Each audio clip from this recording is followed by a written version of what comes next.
Okay, guys, we are live.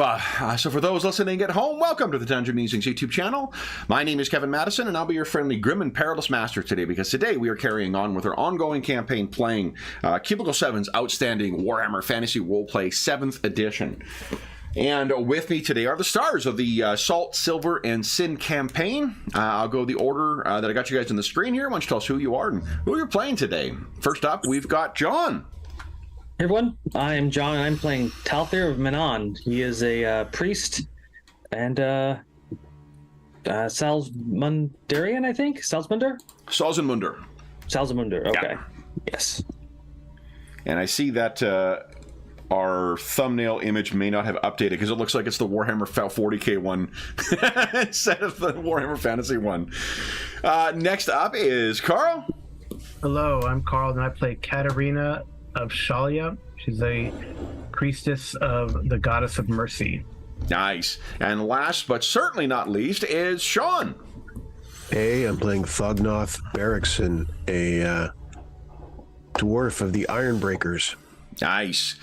So guys, this is, for those listening at home, it's been about a month since we played last, so we're going to be bringing ourselves up to speed on what happened in the game, and we maybe need to be looking up some things, and by we I mean me. With that said, though, guys, what do you recall having happened last time? Let me see if I can...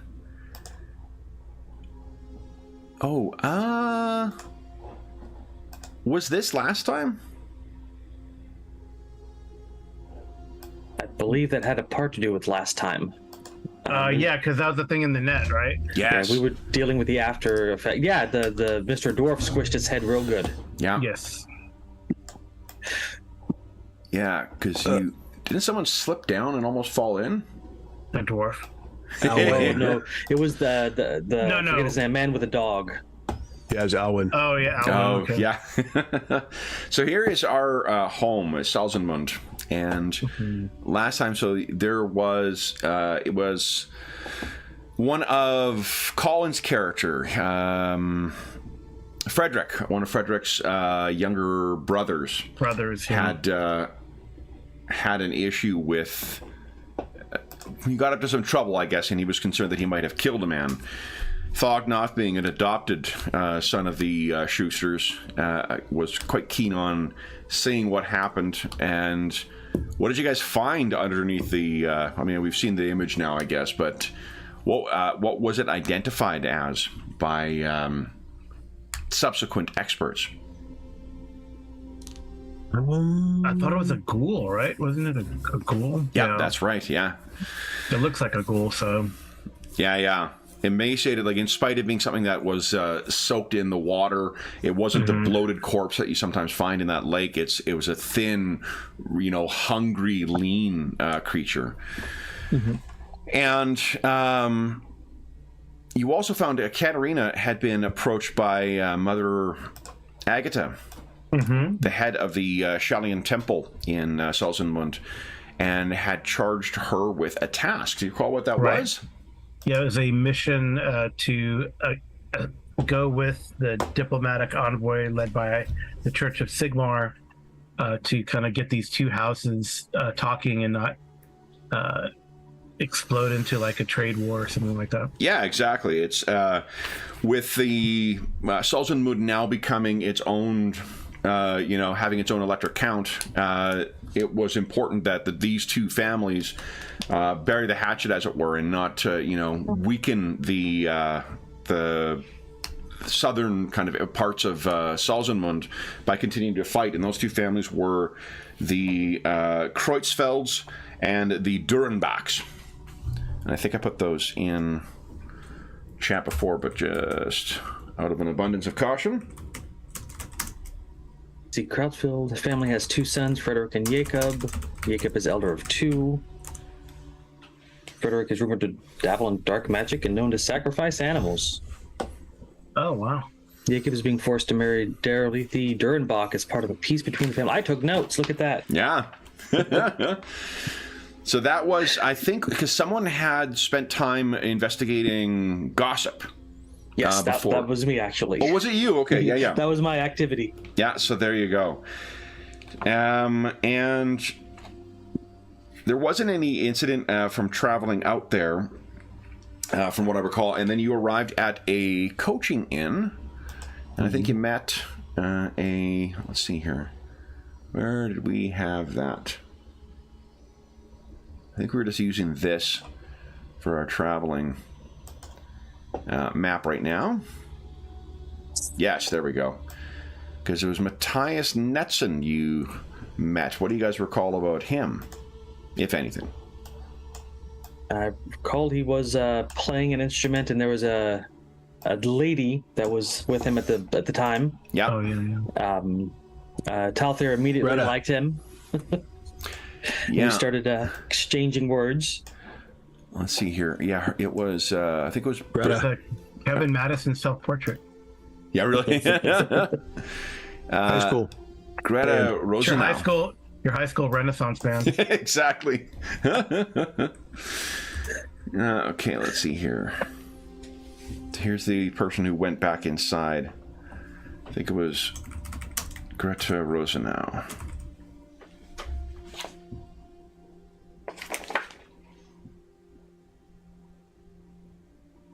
Yeah. Here you go, guys, and that was Greta right there. Yes. And I think we left things off. Thognoth had gone inside in search of other entertainment, and I think we left talking about potentially exploring some gossip.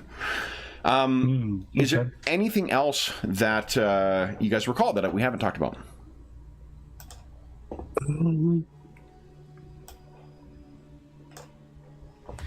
No. I mean, we visited a priest of Moor, but that was back, with the body of the. Right.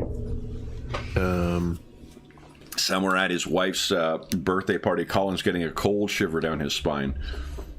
Remember, there's some older gossip that we had, like back in session 1 or 2, that south of the city of Silver Hills, Travels encountered spotting bands of mutants, or Yes. whatever those critters are. They're not robbing anyone as of yet, but skulking. Might be more of them. And then one of the nearby dwarven communities have a curious problem attributed to pissing off the priest of Manon. They're experiencing a plague of rats in their minds. Yeah, excuse me. Yeah. So these are not. Well, maybe they are actually your clan. Not necessarily your home, Thognoth, but Ironbreakers. That's your clan.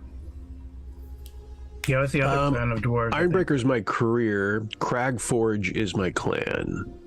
Oh, Cragforge. Okay. Yeah. Right. There's the Cragforge, and there's those other dwarven folks, the ones sent from the Norse dwarves. Yep. Who are in South Inland. Grab my book. Okay. I think Lustria might be showing up soon. I got an email from Cubicle 7 saying there was some stuff that was going to be on the way, and I can't remember. There was something for... There was some Doctor Who stuff, and there was some Soulbound stuff. But I think that... Oh, and Imperium Maledictum. But I thought there was... cool. Yeah. Because I can't get into these games when they're in PDF. Once the print comes out. I guess it probably depends on the game. Like, I think depending on how the layout and... Right, I think like Savage World books are a little easier on the eyes as a PDF, but these dense books with lots of words and small print, hard. The Grumson clan. That is the other one. So the... I think that's that. So I think that brings us up to date. So we are at the... Can I have a handout for the...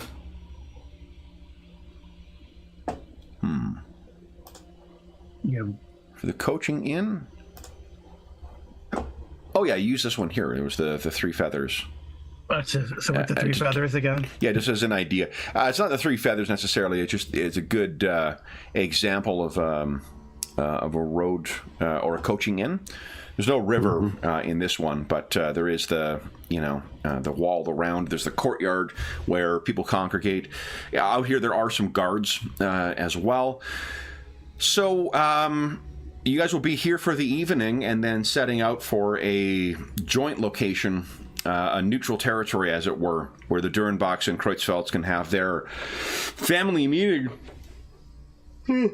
Excuse me, mediated by representatives from 3 different churches. But what would you guys like to do next? We left Katerina and Talther out in the courtyard with Matthias, and Thognoth has gone inside. Okay. So you said that the negotiations are gonna take place here, or are they gonna be? No, they're going to travel up through, kind of bordering on the 2 families' lands, and go to a neighbor who both families have agreed to host, a lesser lord. Yeah, I think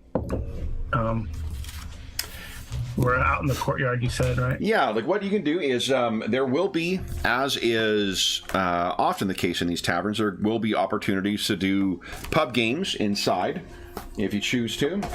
And you can also, what Matthias Netzen had talked about is exchanging gossip. Oh. So there is that activity out here. Greta has already gone inside. So I will leave it to you guys. What would you like to do? I think it'd be fun to exchange gossip. Okay. Yes.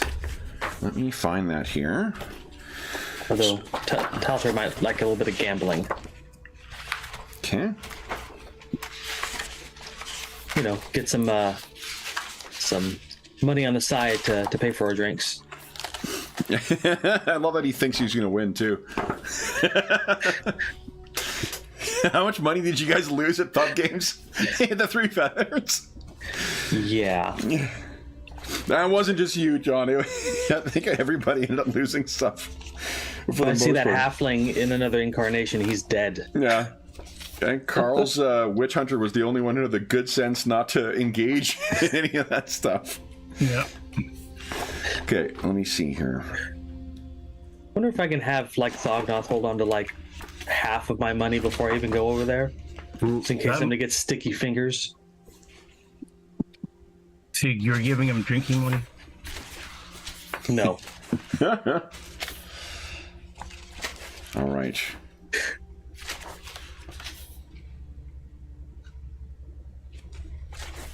No risk, no reward, right? Yeah. Yeah. So I'm just trying to find the. There is a list of gossip here, and I just don't remember where it is. Just bear with me a moment here. Oh, cool. As I search high and low. Yeah. I'm refreshing myself on Manon and all of his decrees. Okay.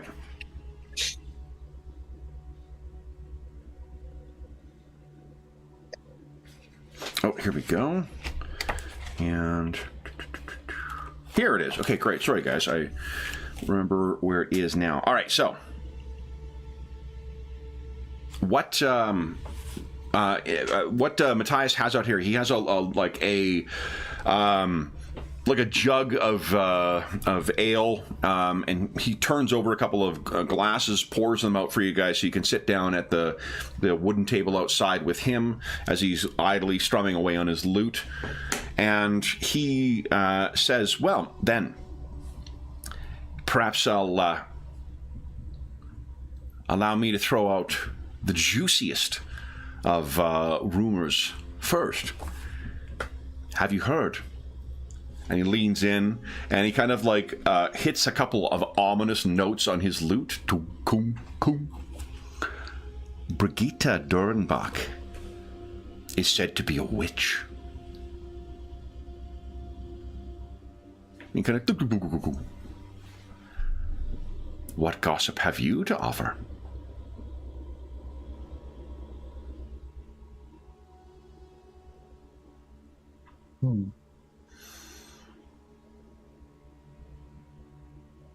Say,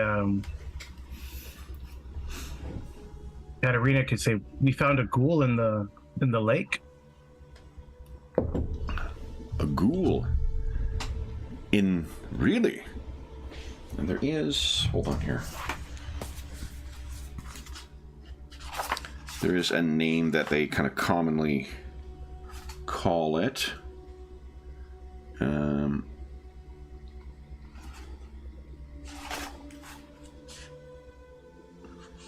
It is... Oh, where is it here?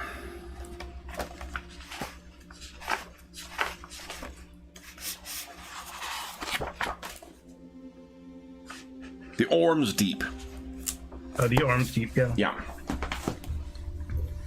Ah.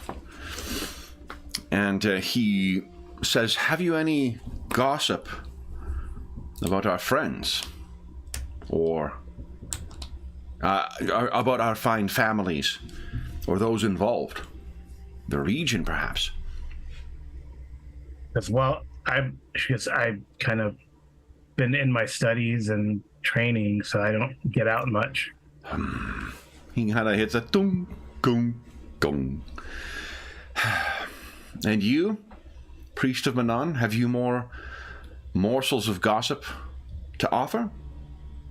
Well, Tathiel leans in and he says, well, on the words of witches, I've heard that perhaps one of the Krusenfeld family dabbles in dark magic. The Kreutzfeld?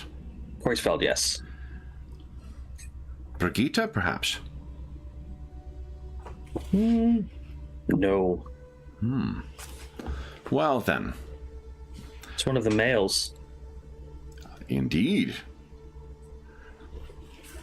And so that's a lie, as far as a rumor you've heard. If you're going to lie, why don't you give us... I didn't know it was a lie. I just said what I heard.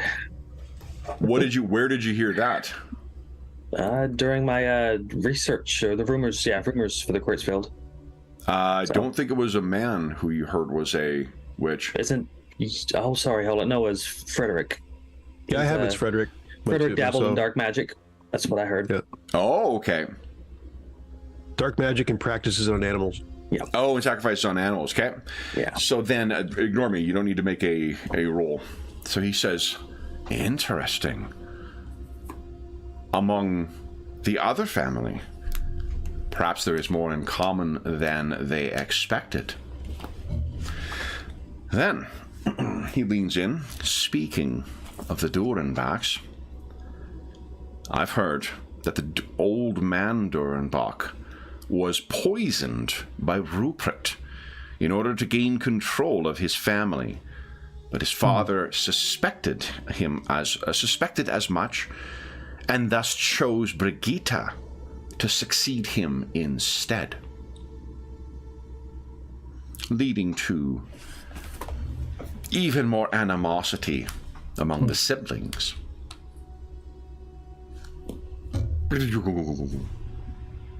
Your turn, priest.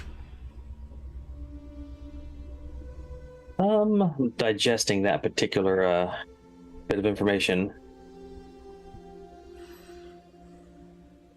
I mean, we don't. So Katarina says, well, I am sorry, I do not know much about the hinterland out here, but in Salzamund. There is one rumor you've heard. John mentioned it earlier this morning. What's found in the hills here? Oh, they have. Oh, yeah. I guess mutants in the hills. Yeah, he doesn't necessarily know that. So that might. Okay. Because we have heard in I'll preface in but we have heard it in Salzamund, whether this is true or not, that there are mutants gathering in the hills. He looks up at you. My dear lady, you have, like the Orm's Deep itself, hidden depths. Then,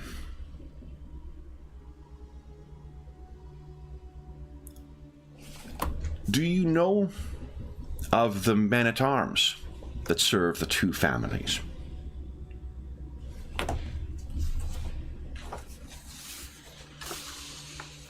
I shake my head. So this one errant Stretchdrop hold on, let me get...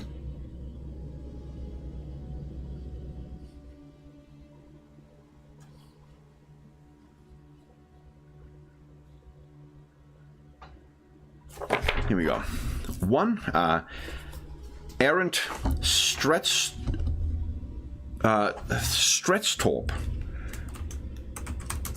I'm just making sure I've got the who serves which correct here.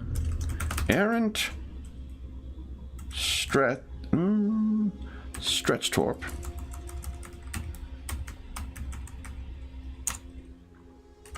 And Everard Setzinger. Serve the families. Errant serves the Kreutzfelds, and Everard Setzinger serves the Durenbachs. Allow me to put some faces to names here, guys, to make it a little easier. You may be... In the film version of our campaign, we would have a freeze frame on them, and a little white lettering would come underneath, so you know who is who. Yeah, those faces did not match with what I pictured in my head. Mm-hmm. So there is Errant Stretchtorp, who is in service to the Kreutzfelds, and Everard Setzinger, who is in service to the Durenbachs. Are these men loyal to each family, or do they too have a hidden agenda? What I have heard, the loyalty, I have no insight on, but what I did hear is that they fought together in a mercenary campaign in the past, and they hate each other worse than what the two families do. But more than a professional rivalry. Indeed. Well, this is concerning, considering I've heard that Jacob is being forced to marry Durenbach to make peace. Yes, now that is some juicy gossip. Where, pray, did you hear that? Well, my eyes and ears within the city, you can find much when you take the time to look. I see. It could just be a rumor. Both. I see that the rumors of priests truly being one with the people has some truth to it. Then I hear what my God wishes me to hear. and your God wishes you to hear the gossip of petty nobles. Matthias, Talthir smiles at Matthias and a little crooked grin and says, well, he is a salty one. Indeed. Then. Oh, was our mission supposed to be secret? I thought it was well publicized, but... Oh, your mission is most definitely a public thing. You no reason to hide they this. just don't know like some of the details that we might. Okay. Yeah, he said that in particular is a pretty juicy bit of gossip for him. Then, perhaps you've heard then that old man Kreutzfeld has not been right in his mind for several years, which is why he is not attending and sending his children in place. This is the one that was poisoned? No, that was Old Man Durenbach. No. Ruprecht Durenbach was said to be the... And you know, let me do this. I'm going to move our friendly troubadour up here. And allow me to introduce you to the families. So, let's start with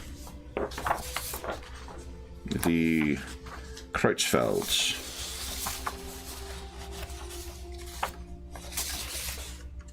Yes. So here we go. We have Friedrich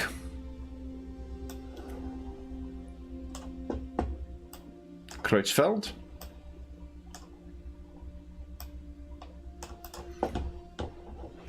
And we have Jakob Kreutzfeld.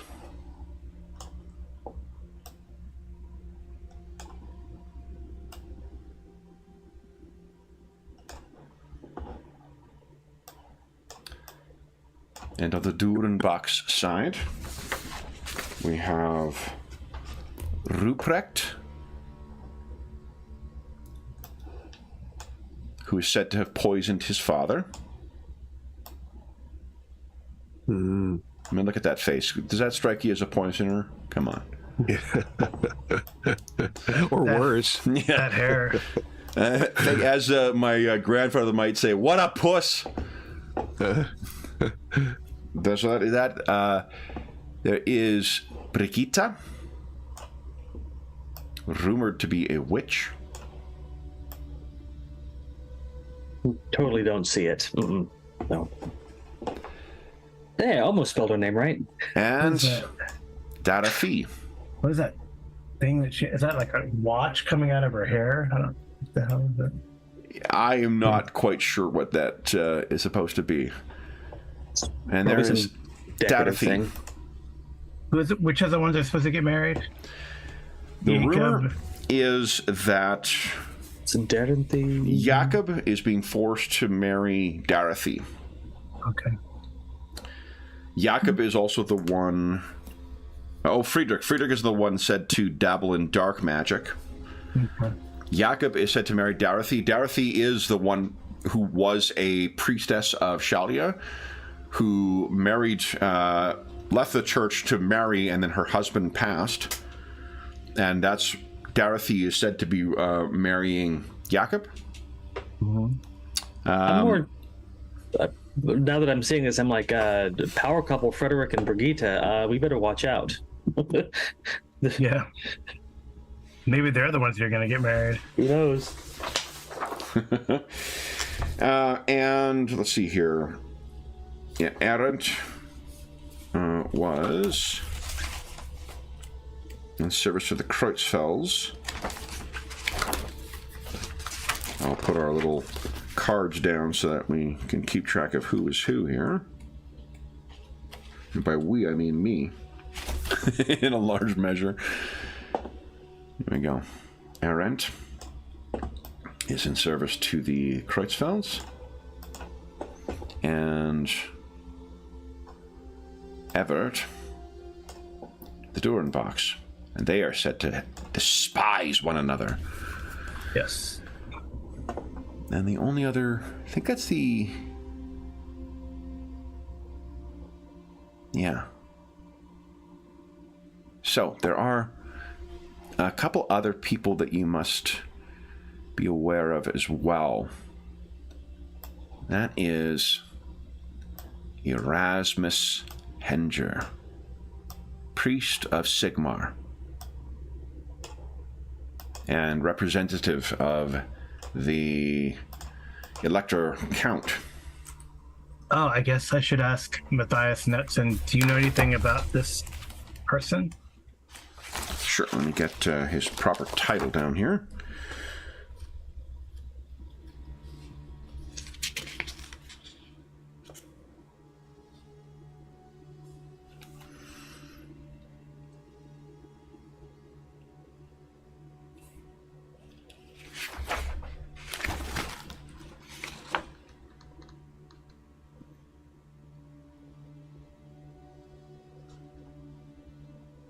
There we go.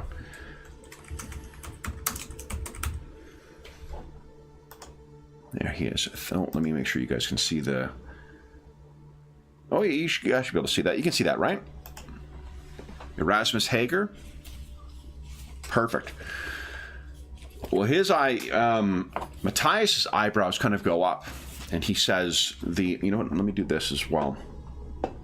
I can move it back. Since we've already got all this set up here, probably easier to see these on a black background than with the map there.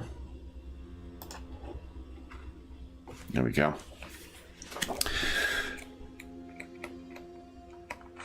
Well, I You don't wish to speak ill of the holy man who leads us, but I hear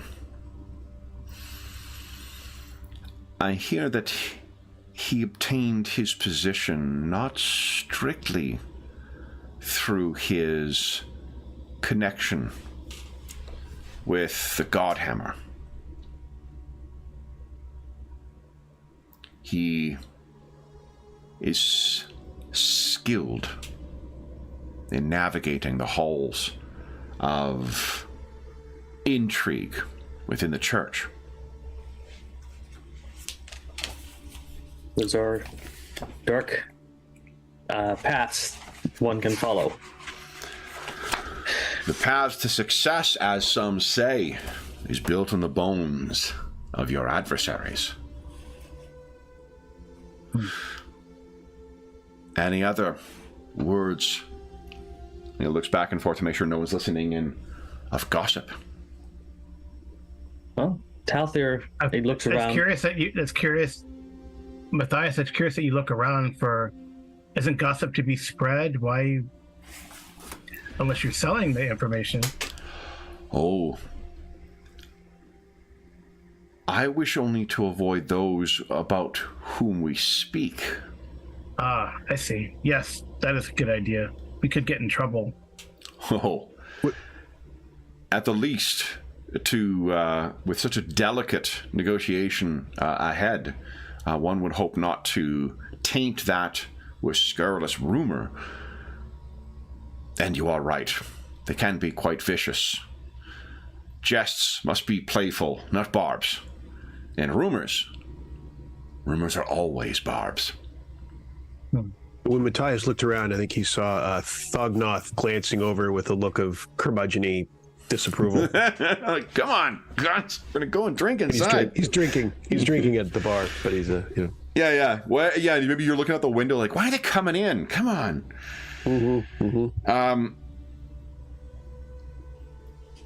Anything? Oh, so he leans in and says, "Then, have you any other gossip to exchange?" Well, nothing about families in question, but I did hear a bit of rumors about some dwarves having trouble with some rats. The troubles of dwarves, sadly, do not interest me. Yeah. And might affect some silver production, but a concern for the silver traders, no doubt, but not for them. That could pose an opportunity for the Durenbachs there and the Kreutzfelds. Their silver mines are quite productive. Only reason I heard about it was apparently the rumor is they might have angered a priest of Manon. Is that a threat that you offer? No. Good priest? Not a threat. Who pissed off Manon? Some dwarves. Allegedly, one of the nearby dwarven communities has a plague of rats going on, and they might have pissed off the priest of Manon. Thognoth, why don't you give us a roll for your ears burning? all right. No, I'm kidding. They're talking about dwarves. You're like, what? Oh, don't tease me about rolling for ears burning. That's right up Thognoth's. He's looking around for trouble in there anyway. Let's see here. Well, it is true that there is a rumor that the dwarves do not like the ocean. I do not think that they would take it so far as to incur the wrath of Manon. It was probably just a drinking faux pas or fight that went a little bit too far and a priest cursed him. Well, let us ask, and if she's feeling bad that Thognoth is off by himself drinking, it's a bad Before habit. you depart, friends. Oh, she's going to try to call Thognoth over. Okay, so you look over and you see... Thognoth, we need a bit of dwarven wisdom and clarification. So on Thognoth, dwarven you're lore. inside and you're Yelling. glowering at Just the door. And you look over at the window and you can see that Katarina's waving at you and seeming to shout at you. You can't quite hear what she's saying through the... Well, give us a listen check or a perception check. Perception in this game. All right. Holding up the proud tradition, first skill we use, perception. Yeah. Observation, recon. Average, Kevin? Awareness. No, actually, let's make this. Let me justify. Here we go. Good old Game Master screen. Nice. Why don't you give us at difficult, please? To minus 10. Difficult. There's a lot of noise in here. This is going to be tough. I have full faith in your dwarven ears. That faith was woefully misplaced, Thognot. Busy. I'm busy. You'll spend 1 of your 2 fortune points to re-roll that? No. So you can't make out what she's saying. She just because you've been trying to monitor where your friends are. You can see that Katerina is waving and something outside, but they're still with that detestable troubadour, that cheery man. I look out and give a Kind of like wave. Yeah, Wave. and I wave back. Yeah, and then drink some more. Hello, I see you. Yeah, exactly. She's gonna go in and get him. So before you leave, though, Matthias says, "A moment, friends. I have heard one more. I put no credence in this, of course, but would be interested to hear your thoughts on this." And you can see his eyes are going back and forth to the two of you. You have been sent by your churches at the request of the Electric Count, correct? Because I am assuming. Yeah, you haven't. Yeah, that was. Yeah. Yeah, the actual representative of the Electric Count is Father Hager, but you guys have been sent as delegations from your own churches in connection with that exercise. Okay. So he leans in, and now is just kind of like idly strumming a very oddly kind of discordant song, and he says, "What do you make of rumors that in the middle of the peace talks, Electric Count Gausser intends on sweeping down with his army and destroying both families altogether?" Find that fairly concerning. But we did not see any buildup of troops, so he would have to have been very, very secretive. It is hard to hide that unless you make them all just hide in the bottom of a boat or something. But I've not seen any evidence nor heard anything like that. Talther, would you give us a cool check, please? This will be, I think, average. Okay.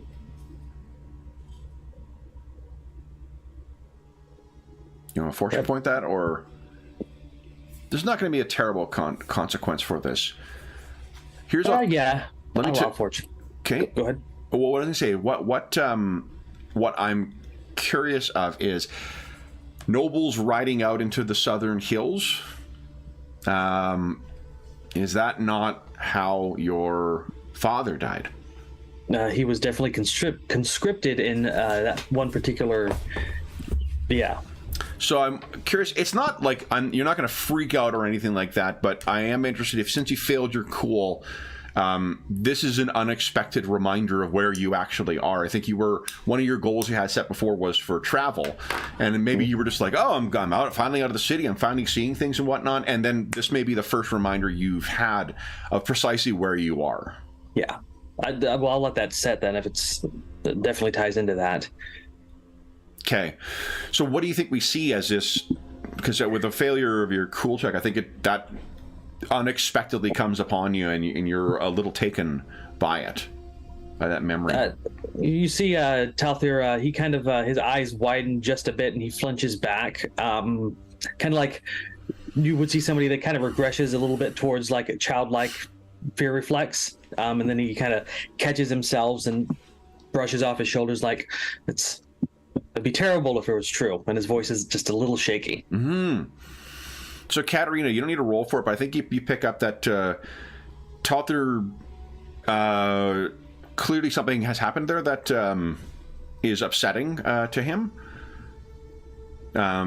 You've been around him enough, and you've for a tough street kid, or former street kid kind of person. This is an unexpected bit of upset, and it is.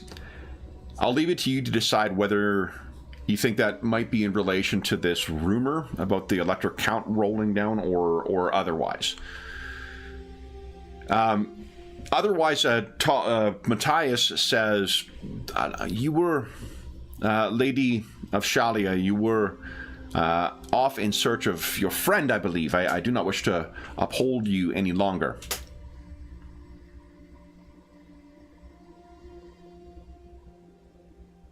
It shall be a long day.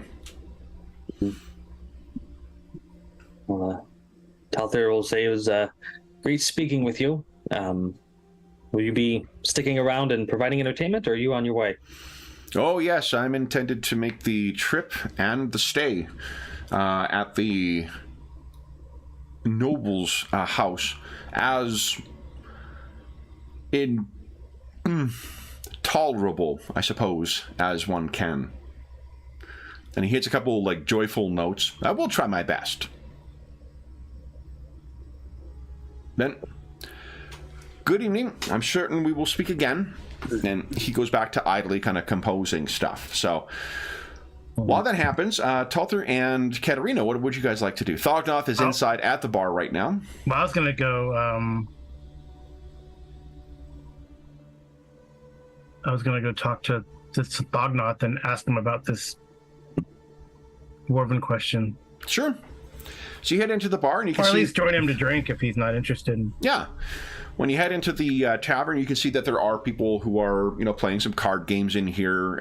There does seem to be, a member of one, not necessarily one of the delegations, but someone is having, an arm wrestling competition in here.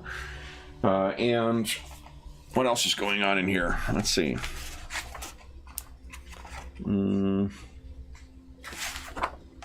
Altha's going to look for a shot of fortitude after having a little bit of a uncool moment there.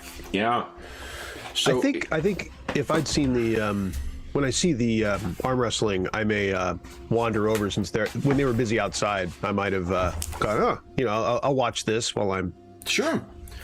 So let me just, as a reminder, Warhammer is not like D&D where you can idly say, "Oh, I'll have a drink." That's got to come out of your money. I'm taking the bad swell, like the cheapest. Yeah. So if you are intending on drinking, but you can try and make some of that money back by way of pub games. So let me tell you how the arm wrestling will work. There's a pretty brawny human fella, but he is just a human. This is an extended, mechanically, it will be an extended opposed challenging strength test where you add your strength bonus to your success level each round before determining the winner. The winner of each round gains +1 advantage to be used in the bout, and the first character to 10 or more success level is the winner. Mm-hmm.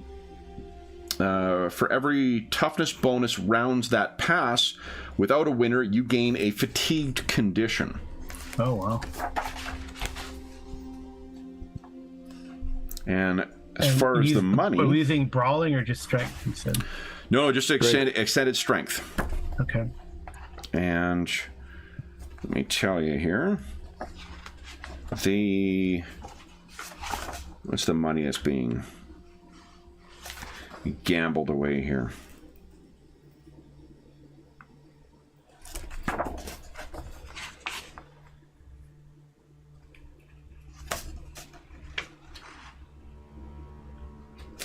It'll be the stakes for this one are not going to be super high. I'm trying to remember the coinage for this. I think it's shillings. Pennies are the smallest. Yeah, aren't they? Is it pennies, shillings, crowns? Yep. Look at that. Holy smokes. What a bunch of useless information for me to have in my head. Fedigs, I say. Oh, I tell you, when I was first time I went to the UK, I worked briefly at a pub and figuring out how to do change with British currency. Right. If you did not grow up with a base 10 money system, that is a very challenging thing to figure out. You had to have the sign up. Please check your change. I genuinely had to sit and do like the math for it. I did not last long at that job. So,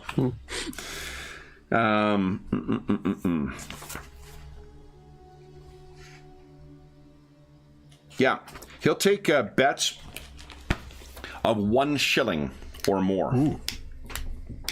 It's pretty steep. That's Oh, pretty yeah. steep. We'll have to pool our money. And how much was the ale? How much is the cheap ale, Kevin? Cheap ale. Oh, I don't have any money. Forget about that. Cheap ale is going to be. Don't worry, Katarina. I'll buy at least 1 drink for you. Oh, I don't know if we should. 3 pennies. I'm tempted to try this manly pursuit of strength. What's that, Kevin? Would you? I think it's 3 pennies. Okay. Just double checking that the D is. I think D is pennies. Page 302. Yeah, D is pennies. Page 302 in the core book is the. Got it. Yeah. Okay. Yeah, the brass pennies. So yeah, three pennies for a pint of ale.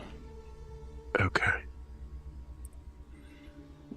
So I think probably even before maybe they came back, but he went over and was very intrigued, and then when he heard the shilling, making no attempt at a poker face, he looks disappointed and sits back and just watches.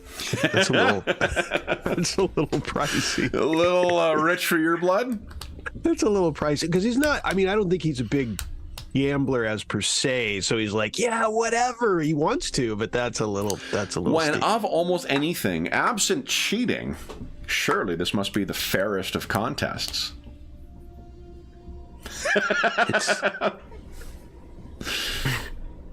Come on, he in the grim and perilous old world, do you truly think that there would be any kind of chicanery with pub games? I don't trust pub games in real life. I don't think a Thognoth would be immediately intrinsically suspicious. I'm not sure he would, because I'm not. Well, I assume that what he would question. expect is that if someone did get the better of him in that kind of way, they would expect to have the absolute piss beat out of them by Right. him afterwards. I think he'd be more focused on like this might be a chance for a little bit of fisticuffs rather than I don't know if he'd be suspicious as much as he'd be ornery. We did end last session with Thognoth putting Matthias's face on a list of to be pounded. So,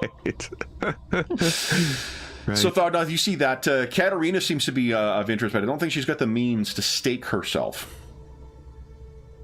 Maybe that's when you come in, Katarina. You see Thognoth sitting next to these guys doing arm wrestling.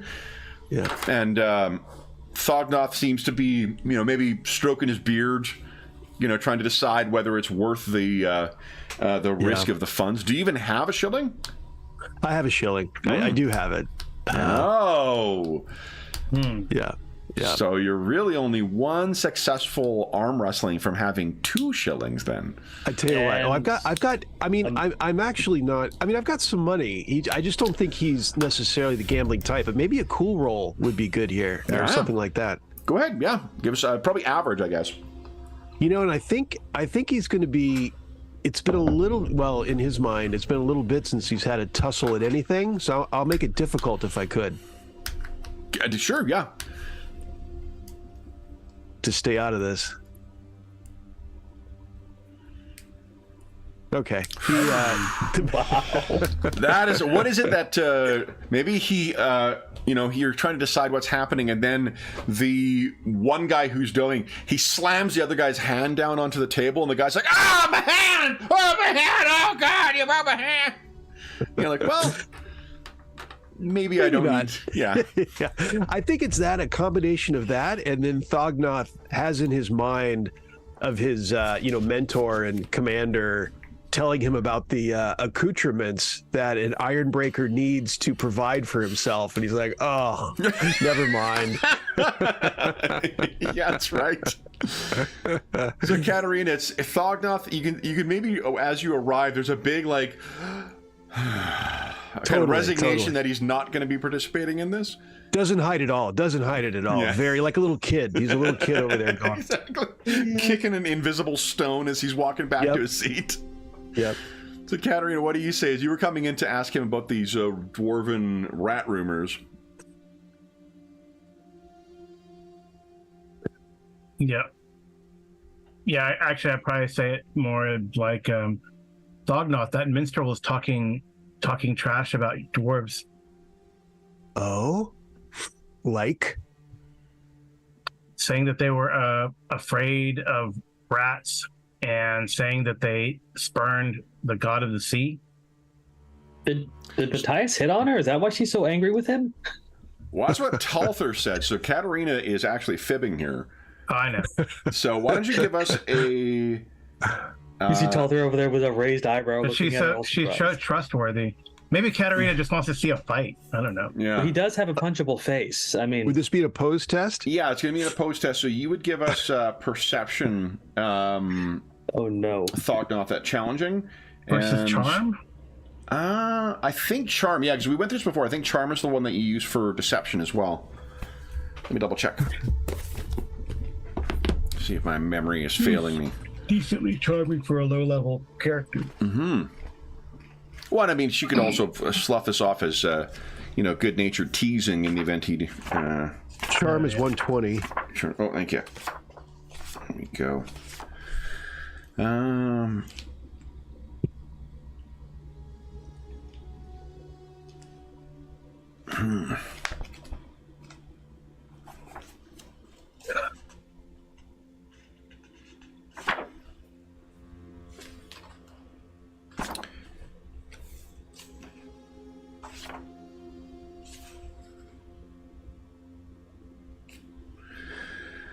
Yeah, I thought there was an advantage that we looked up before that dealt with deception or lying, and that Some of them are class-based, which I don't know if it would. Let's see if. Well, I mean, they're all listed in order here. I'm just trying to see if I can quickly. Well, Althair's got attracted, which can help him influence those who might be attracted to him. But Yeah, I'm not sure what that has to do with Katerina lying, but does she have the attractive good to know. thing? I mean, it influences charm. I don't know. Right, but that's not. Let's see. Here we go. Oppose charm and intelligence. Charm versus intelligence? Yeah, Okay. because they got one of the advantages. Blather is basically bullshitting, and you use the charm skill to blather. So that's So charm is probably give us a challenging charm check, please. And that's a challenging perception check for you, please, Thognoth. Or wait, is it insight? Yeah, insight. I think insight would be. Yeah. If you don't have, I think insight is a. It says on your screen if insight's a common skill or not. Insight or basic skill. Not. There is an insight. I thought there was intuition. It's intuition. Intuition. Yeah, that's what it is. Intuition and charm. Now, critical success from Katerina. All right.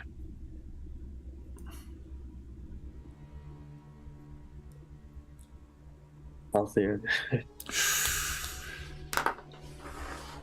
So Thognoth, Katerina, you've not known long, but you've never known her to lie.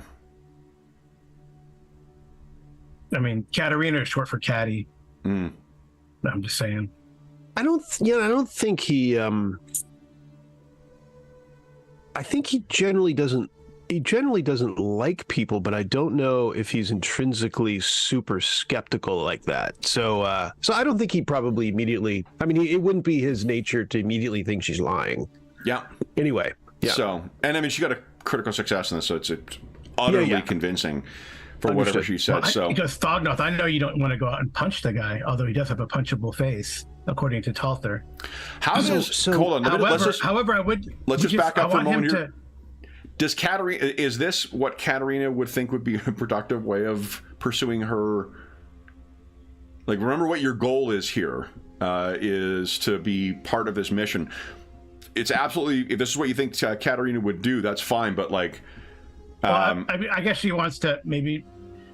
She doesn't necessarily want to have a fight started, but she wants Thognoth to maybe probe this guy on his rumors. Well, he actually did insult the dwarves and said the dwarf stuff is, meaningless or something like that. Well, he said it wasn't of interest to him. He didn't insult the dwarves at all. Oh, okay. Yeah. I felt it was an insult. But... And the dwarf's probably not going to ask him. He's just going to punch him. I mean, you would know that. Mm. Oh, okay. He's not going to. I don't know. Maybe Talthor's plied Katarina with one too many drinks. It makes it interesting. Well, she hasn't had anything to drink right now, but... Oh, yeah. Right, so, again, like, it's your character to play her however you want. Just this seems a little out of character from what you've played her thus far, and I'm not quite sure what the goal is with this. I just want to be sure you're aware of what consequences might flow from it. So, Talthor, you would be there, and you would have heard her say this as well.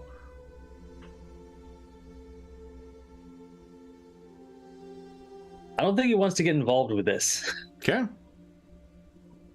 No, we'll just see what Thognoth does. So, Thognoth, what do you do?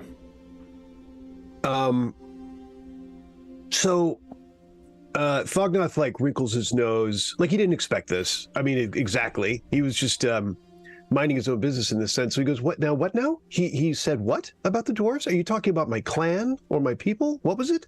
He says. Now he's interested. Mm. You had a crit success, so whatever you tell him he'll take as you telling the truth. Well, he seems to be, this minstrel seems to be a wealth of information. We told him about the rat problem with the dwarves, but he seemed dismissive. And then there was someone brought up, whether it was Talthor or the minstrel, brought up about the dwarven... I just want a clarification. This dwarven... Sure. Let me back up just to be clear on one thing, just from a game perspective. We're playing this for presumably the long term, right? So things, if I'm introducing rumors or whatever else stuff, that is not necessarily going to pertain to the adventure you're on right now. Okay, just so like if you feel that on a game perspective, like, oh, we need to chase this down because he's avoiding the rumors, it doesn't necessarily mean that those will pertain to whatever's going on right now. I'm not sure if that's what is causing you to fixate on this dwarven thing, Carl, but if it is, I just want you to be clear that that's going to be something like we may not revisit that for a year's time or whatever. Oh, it's fine, but yeah. Yeah, no, it's fine. If Katrina feels it's important, then yeah. So that's what she said. Oh yeah, there's this dwarven. I just wanted to know about this dwarven rivalry with the sea that keeps being brought up. I think it's just Talthor brought that up. Yeah, I think they just got into a pissing contest, and minor infiltration of rats is a very minor curse. I don't think it's destroying their business. I think. More importantly, maybe we should probe him about this rumor that our lord is amassing an army to take out these families. Would you give us each of you guys give us a perception check at challenging, please. Really hope they didn't me too, hear that. or just those two? No, everyone. Because Katarina just said this in the bar next to where the arm wrestling is going on. Oh, rumor. Oh, okay. Makes sense. Challenging, you said? Challenging or... challenging, yeah. I would like to make a request for that critical success. When we see what happens. Wow. Nice. Critical success. So you say that, and then there's kind of a lull in the bar. Oh. Everyone's kind of like, cool, and putting down drinks and listening to like, what is happening? Well, the minstrel said it, actually. Could I like the moment she starts saying that, try to like shush her before she gets too far? I don't think so. Any meta currency I can spend? Oh, actually, that's a good point. There is, because not just because he got a critical success, because it's kind of how he reacted earlier. Like, he's jumpy about that subject. Oh yeah, and like, I mean, there is no faster way to sabotage the efforts than if the two of them think that this is just a trick on the part of the Elector Count. Let's see here. Fate, resilience. I'll spend both if I have to. Yeah, I think it might be the resilience is what I'm thinking of, or not the resilience, the resolve. Resolve, yeah. Let me double check. Page 171. Okay. All right. So, resilience is where you spend the point, and then rather than rolling the result of a test, you choose the number instead. So, what are you thinking, Talther? Basically, I just want to, he's so jumpy that he doesn't want to nudge or anything. He just wants to clamp his hand over her mouth before she can say more of what she's saying. Okay. Just. Well, she's like, well, he's got the rumor of, the Elector, and as soon as you hear that, you're like, what's this up? Yeah, all right, so she's gonna deck him if she grabs him like that, though. That's fine. Okay. As long as he stops. Okay, so she has been silenced for it. So let me just ask you this, Carl. Where do you see this going for Katarina? I don't know. She's out. It's just a different situation for her. So. Because, I mean, she's, for one, seemingly trying to get one of her bodyguards to attack a member of the delegation, and then... Oh, Matthias is a member of the delegation? I guess. Remember, he was hired by them to entertain the nobles. Okay. I thought he was just like a... roadside dude. No. Like, he mentioned that he was part of the delegation. He's been hired by them to entertain them. I just wanted some excitement in a brawl or something, but oh well. You can shut it down. It's fine. No. Like, you're free to pursue it. Just that, like, if she pursues this, she's not a novice in the way of being out in the world or anything like that. So, like, surely she would understand the position she's been put in by Mother Agatha and what the consequences would be. We can follow through and see what the consequences are, but I mean, like, if she is intent on disrupting the meeting of these families, then this seems to be the way to go about doing it. I don't think she wants to do that. She just wants to, oh well, that's fine. You can shut it down. I'm fine with that. Well, again, I'm not shutting it down. I just want to understand what, like, if there's a goal that Katarina has here in doing this, that's fine. But, like, causing fight, I don't know. Like, there's no goal. There's no goal. It's just she's just acting out, I guess. She's been cloistered for a long time, and. Okay, so where we left it was Talter. She's a bit naive. I would say she's a bit naive. She's not necessarily. But she grew up among the noble family in Ubersreich, right? Like, this is not someone who is right? Like, she would have been around the sophisticated intrigues of the kids of nobles and whatnot, and then likewise, remember some of the great successes she had in some of the earlier sessions, knowing what the particulars of Salzenmund were like. Like, I think it was her who had those two successes. So this is not someone who is a babe in the woods. That's more Talther, to be honest. So, again, like, I'm fine with you. She can do whatever the hell she wants. I just want to make sure you understand what the consequences are likely to be for if she pursues this path. So okay. So Talther sort of put his hand over her mouth when she was going to repeat that rumor in the tavern, and she's like, oh, I think you said she was going to try and throw him off of her. Yeah. Unless Talther is resisting it, I think she's easily able to do that. No, his intention was just to stop her, and then, he's been decked before. I mean, if it's part of payment of keeping the secret, he'll take it. Well, if she doesn't, if he lets go, then. Yeah, so she just sort of stopped from saying that. And Thognoth, you heard part of what she was saying.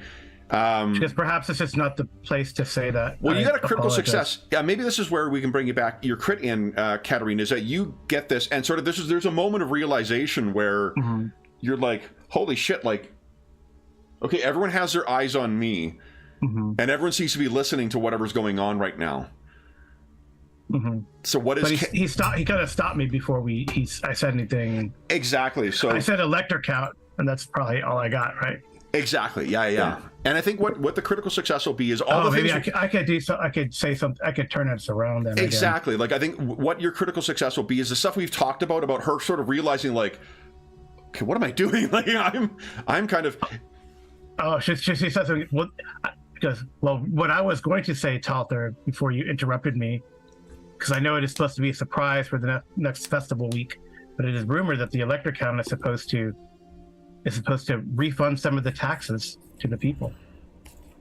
And there's a kind of like looking back and forth. Give us a charm check, Katarina, at I think easy. I think easy is the next step up from average, right? Yeah. Yeah, easy. Watch me love this. But... Oh, success. Okay. So there's kind of like and everyone's sort of hubbing. You have completely like any kind of concern they had about whatever was going on. Thank you, Talther. I do not know what is overcome. I haven't had anything to drink, but maybe I'm just getting the people that are drunk around me are making me act out. She seems excited, I think, probably, right? And also, Thognoth seems a little bored. He likes to fight, but maybe this is not the time for it. So, Thognoth, you're looking up at her and trying to gauge what... so, Katarina's now said that maybe you shouldn't fight. I mean, Thognoth's going to be confused over the whole thing. What? He's probably, he's thinking... This diplomacy is confusing, Thognoth.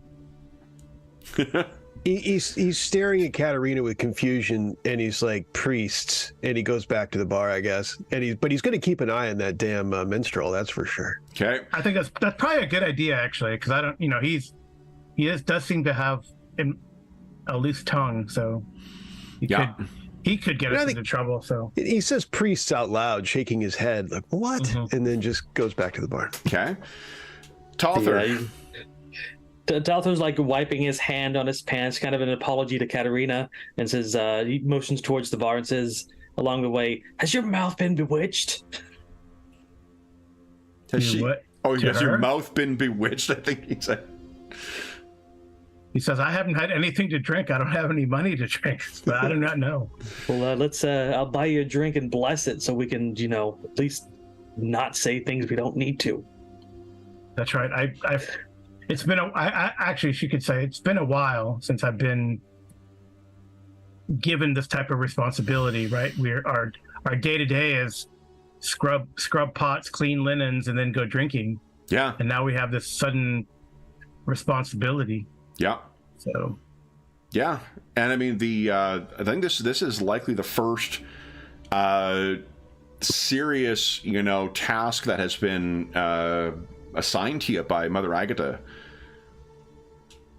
Okay, so you are angled in such a way so you can fully stink eye the minstrel outside Thognoth.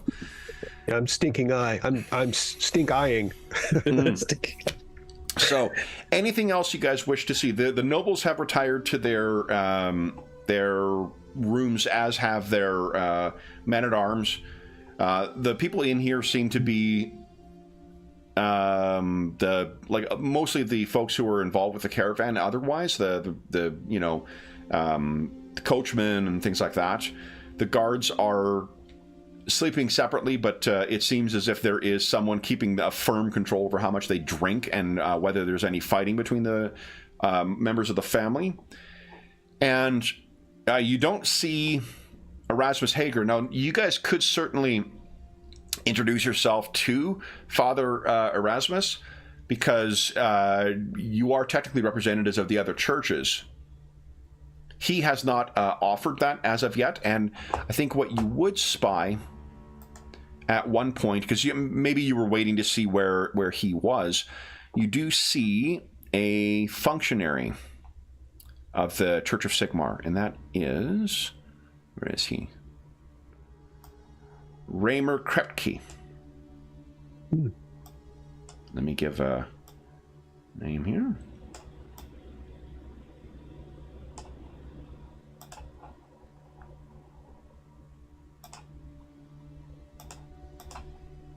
Go. Oh, Krempke. Krempcha. I'm just changing it every 2 seconds. Raymer Krempcha, I think is the way you would pronounce that. Aren't the Sigmarians allies to dwarves? Yeah, yes.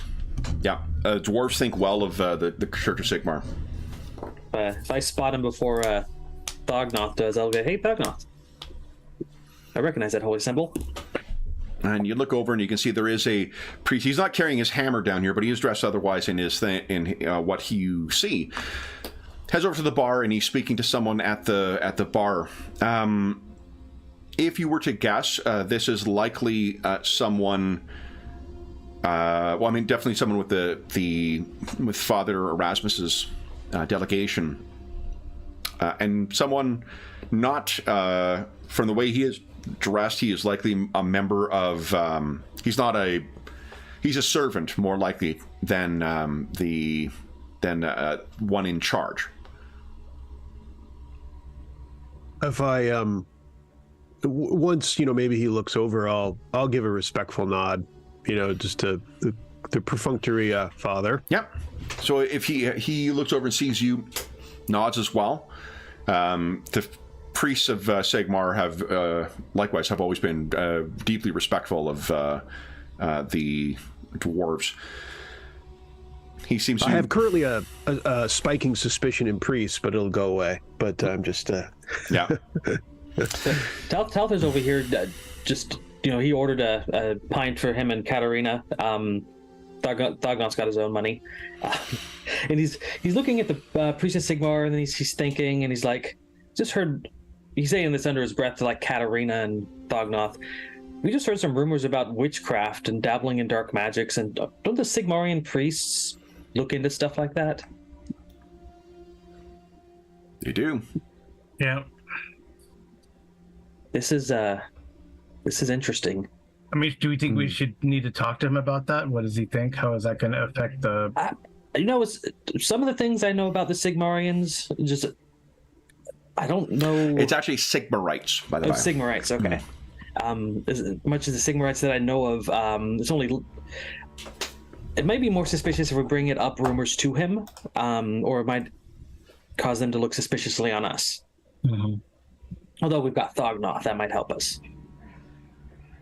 I mean, if you don't know what his reaction will be, maybe we hold off, unless you know him. I do not. Just recognize his dress. But whatever you think. Yeah, it wouldn't be unreasonable if the two of you are members of the delegation and maybe Father Erasmus doesn't know that the members of the other two churches have arrived, or... Oh, right. We could introduce ourselves at the very least, I guess. Yeah, you certainly could. So we should probably go and talk to him. Or maybe we'll wave him over when he has a moment so we can meet all three of us. Okay. Oh, okay. So if you wave him over, he finishes talking to the bartender, and then he walks over, and he says, "Good evening, brother and sister." It's pleasant to see you down here. Have you met our friend Thognoth? And impressive panoply. Thognoth, is it? It is, Father. And brother. Father says, he grins and says, "Not father, brother. Brother. You may call me Raymer, sir." Very, very good, Raymer. He's wearing that. You said he's wearing that, Kevin. What he's got on there in the picture? Yeah, no, he's not carrying his maul with him, but he is otherwise wearing like the chainmail and the breastplate.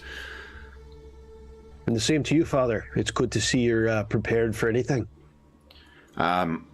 Sigmar wills that we always be prepared. Indeed. As I see you, is it? And he's looking over your armor. Is this what we would call the tunnel fighting? I think there's a dwarvish name for it, isn't there? I think they said that in the character. That was in one of the. Was it Empire Ages of or the Archives of Empire, or was that in something else? Yeah, I think it is Archives 1. Archives 1. Okay. Seems. Oh, it's the Carrot Ranger. I will say, Tunnel Fighter is the name of my current career level. But I think there is in Khazalid, there is a word for it, and as a Sigmarite, it is very, very rare for the dwarves to even among themselves when they're in mixed company use Khazalid because it is a secret language. But one of the rare exceptions to that is Priests of Sigmar.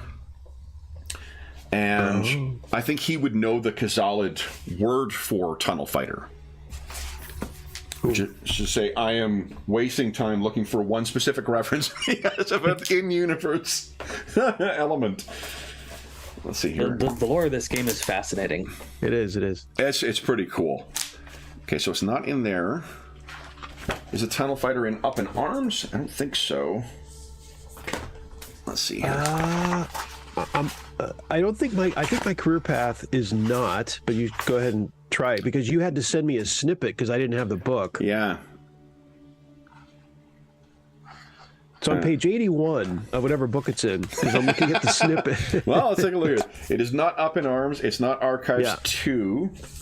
It's not Winds of Magic, I'm going to guess. Oh, Salzmund? It's in the Salzmund book, right? Is it? Yeah, I bet you it's in the Salzmund book. Salzmund book 81. Because I'm in one of the 2 clans of the Salzmund area, Nope. so I bet you. No? Oh, I felt good about that. No, the Owler is out of Salzmund. So Okay. it's definitely not that. It's definitely not that. Okay. It's not in the core book. No, let me just... To the Google machine. This, I think it'll be fun to know what that word is. Tunnel Fighter. Warhammer Fantasy RP 4.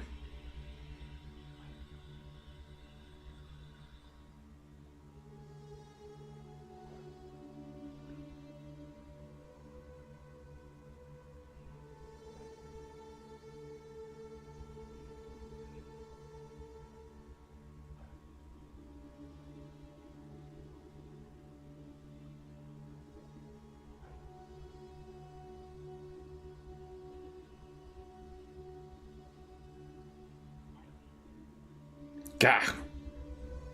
Oh. Can't find it. If you search for Cragforge among your PDFs in your folder, it's probably the only one that has it, ish. Because I don't think I have the book. Is my problem. No, that's, I think I recall that. I wonder if it's one of the companion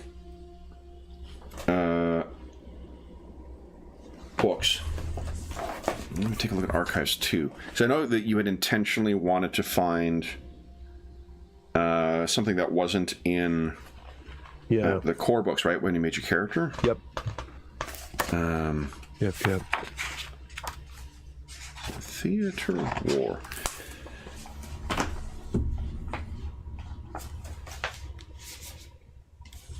Oh, I wonder.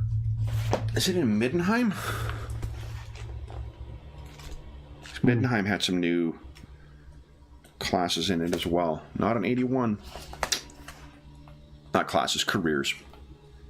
Yeah. Man, I don't know where the heck that where it is. It's not in. Definitely not in Sea of Claws. I'll tell you that much. Right. Not Up in Arms. Not Archives 1.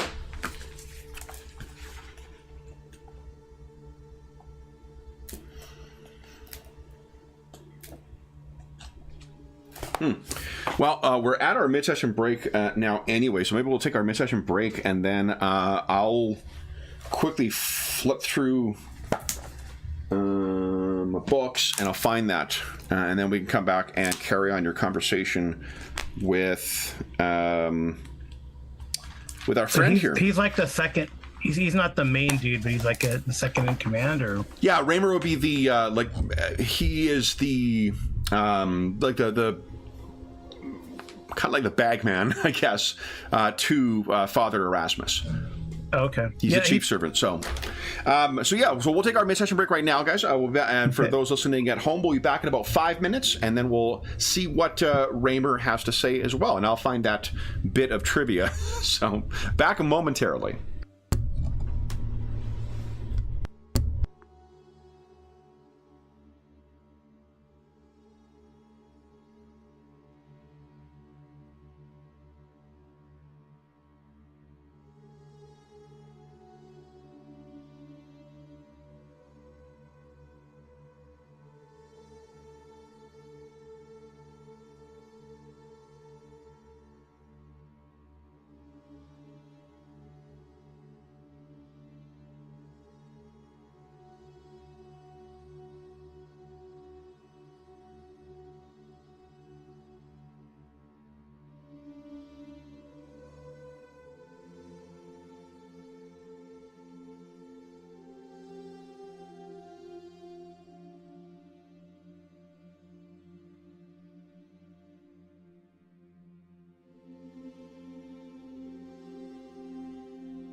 Found it.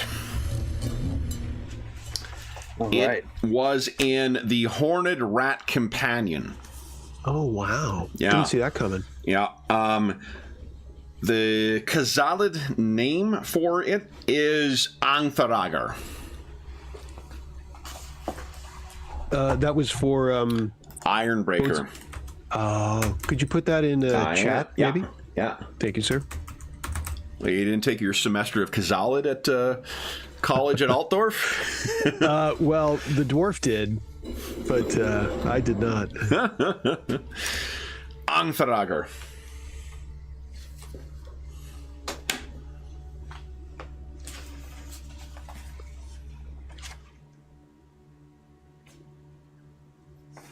Yeah, which I think... Oh, you're not using the image for it, but that's... Fucking love the Oh, yeah. image for it. Super cool. That is cool. Okay. And, you know, I wouldn't... maybe, not now, but when you get a chance... that's page 81, right? Yeah. Maybe a snippet of the whole page. Oh, what did I not send you the whole thing? You just sent me the gray box. And so the prose might be kind of cool to read. Oh, you know, definitely. Just for, Yeah. yeah. Or waiting No rush. for No rush. Carl. So the Ironbreakers are a uniquely dwarven class of warriors specializing in underground combat. Some humans call them tunnel fighters, and they take no exception to that name. But Ironbreaker is a more literal translation of the Khazalid Antharagar. Ironbreaker is a warrior career. Blah blah blah.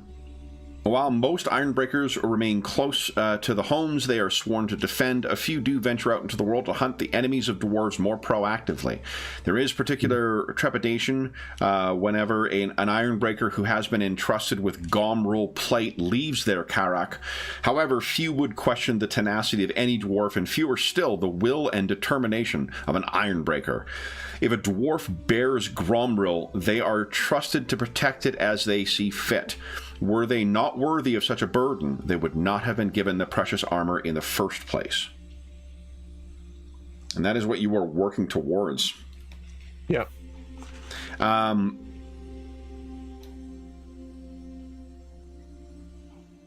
Yeah, this is a quote from this. When you've got your back to the gates of your home, and all your kin and kindred behind them, and before you a horde of creatures who want nothing more than to break those gates down and slaughter everyone you care for, you stand, you fight. It's that simple. Rogny Berneson, Ironbreaker. Nice. Yeah. So, Carl, we found it. It's in Horned Rat Companion. Oh. Yeah. So, Anthragor, he says, is that not, I don't know why he's dwarvish suddenly, is that not the Sigmar, that's when they speak Khazalid. Khazalid, yeah. Exactly, it's my bad Scottish accent. That was pretty good, actually, on the spot. I thought it was pretty good. What he says is, I think maybe in Khazalid are those the markings of the Anthragor. Because you don't have a full Gomrul plate yet, but... He replies back similarly in Khazalid, says, with a little surprise, like a raised eyebrow of approvingly, but I don't know if, whether the priest can tell it's approving or not, whatever. He says, working on the rest. I am. He says once again in Khazalid, a noble calling. Indeed, and now and it settles Thognoth a little about priests. He feels better about priests again now. You know what, guys? I've changed my mind. Yeah, they're all right now. Again. You're okay now. Everyone relax. You're okay. So he turns back to the two of you, and he says, "Forgive my rudeness. It is so rare that I have an opportunity to practice the dwarven tongue. Are you?" And he looks at the two of you. Did you meet on the road, perchance?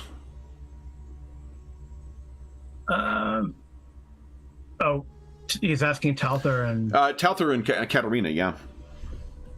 With Thognot. Are you asking if we've met our dwarven companion? He's looking at the two of you two, and like, did you meet on the road? Oh no. We go.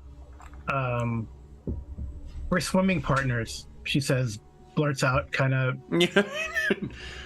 But she goes, oh, I mean, she goes, we have been assigned to this delegation by our respective churches. Yeah, they'll reach out a hand and I say, am from the Church of Shalia. Manon. And he seems genuinely surprised with the Kreutzfeld and Durenbach families. Well, yes. I guess I do not know. It is above my station, but my superior mother Agatha assigned me to this delegation. She said it was on the bequest of people even higher than her. So that we are here. We are here to assist. We are here to observe mainly. The Electric Count? We are probably a little. I don't even know if Katarina knows that. Maybe. Yeah. She said that it was when you were talking to Mother Agatha. She had. It's been a month since we played, so. Yeah. But she had mentioned that both of you were being sent at the request of Electric Count Gausser. Yeah. She says yes. I believe at the request of the Electric Count Gausser himself. I do not know why. I know perhaps. I mean, it seems that Talther and I, being acolytes, might have more of a way to talk to the lower classes, while all of you talk to those powers that be. Why don't you give us... We have learned some rumors. I'm glad we were able to speak to you, and we would like to know if you know. You see Talther go like, no. Well, no, we heard some concerning rumors, and perhaps not now in this open space as a time, but perhaps in a more private setting. We would like to discuss this and see what you know. Why don't the three of you give us a challenging intuition check, please? Talther seems a little relieved that.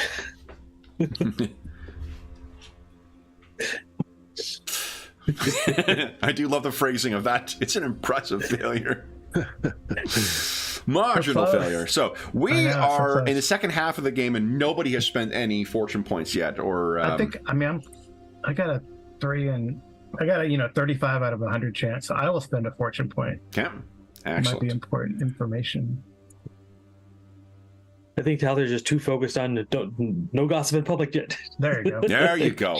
You take well it. Done. So, Katarina, as you're talking to him at first, what you find is when you tell him that you're part of the delegation from the Electric Count, he seems genuinely perplexed. Like, some of the other stuff you said about the rumors or whatnot is likely going to distract him, but he's genuinely, it seems to be like they didn't know? They didn't know you were coming. If you were to guess, the Sigmarites did not know that the priest of Church of Shalia and the Church of Manon were sending delegates as well. And I will tell you as well, as far as I think Katarina, it absolutely makes sense that she's struggling with I don't know what standing I have.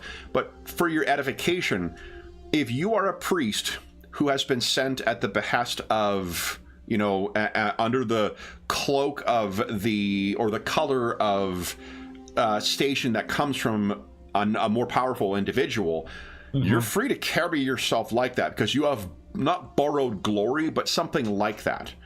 Okay. It's an aside. But when I first became a lawyer, and I was like, well, I'm not sure how much deference I should show to more senior people. And one of my senior colleagues told me, he's like, hold on, are you a lawyer? And I'm like, well, yeah. He's like, is he a lawyer? He's like, yeah. He's like, then you're both fucking lawyers. He owes you respect for whatever. Yeah, so same it's funny, thing, right? That's a very right. So one should think that as a PhD you could do that, but it seems like PhDs are very self-deprecating, and it's not like that, right? A PhD won't say, "Oh, you're a PhD, I'm a PhD." Well, at least in academia. Yeah. In industry, it's like, "Oh, you're a PhD, I'm a PhD." It's like that idea. Yeah. We're all PhDs here. Exactly. Not like in academia, there's a hierarchy, right? Totally, and it just, there is a degree of that and well, amongst lawyers as well too, because they're fucking insufferable. But there's also like the people who blow through that are like fuck you, like you. Both of us have the same fucking obligations and whatnot. I don't give a shit how long you've been practicing. Yeah. So, but I mentioned that only because to give you context for where, like, it would not be unreasonable for her to think like, wait a minute, like, yeah, like we're part. It's definitely makes sense for her to be feeling out of place as that, but. And she may feel uncomfortable. Same thing with Talther, with exercising that kind of like authority, especially when it's just borrowed power. But technically, you're kind of in the same place in respect to this mission as what Father Erasmus is. You are the sole representatives of each of your churches in this respect, and under the cloak of power, you know, as it were, of or the not the authority, but the authority, I think is the word I'm looking for, of the Elector Count. That might be why he's sort of reeling from this of like, oh boy. So he says, I guess we'll try to. So is he feeling like now he's inferior then because we're like on the level of his superior? It's there's probably an element of that too, is that he's not quite sure how to like. This is what you know for certain right now, Katerina, is that, and you're not picking up on this, Talther or Thognath, but yeah. Katerina, you definitely are like, wait a minute, this guy didn't know. Yeah, that's crazy. I don't know. I wish maybe we should. One of these days, our party should invest in like secret signs, so we can. You know, but there is a thing. There is, well, not aside from that, but you know, like the rubbing the nose or twitching the ear. You know what I mean? Yeah, maybe what you do, Katerina, you look over at Talther, and Talther seems to be like, okay, like he hasn't picked up on what the dynamic here. I'll do like a raised eyebrow, which maybe for Talther that might mean for since we've had interaction. Sure, I think something's off here, right? Yeah, so maybe like Talther, you look over and you see Shalia, and Katerina has that look in her eye of like she's picked up on something and you've missed something here. And I probably knee Thognath under the table. That same type of So I say what is this? What would his title be? Brother Raymer. Brother Raymer. We are but humble servants of our respective churches. Do not feel like you have to, defer to us by any means. You are much more learned, wiser than we are, and we appreciate any wisdom you can impart upon us to help us through this diplomatic hurdle. Sure. Why don't you give us an average charm check? Okay.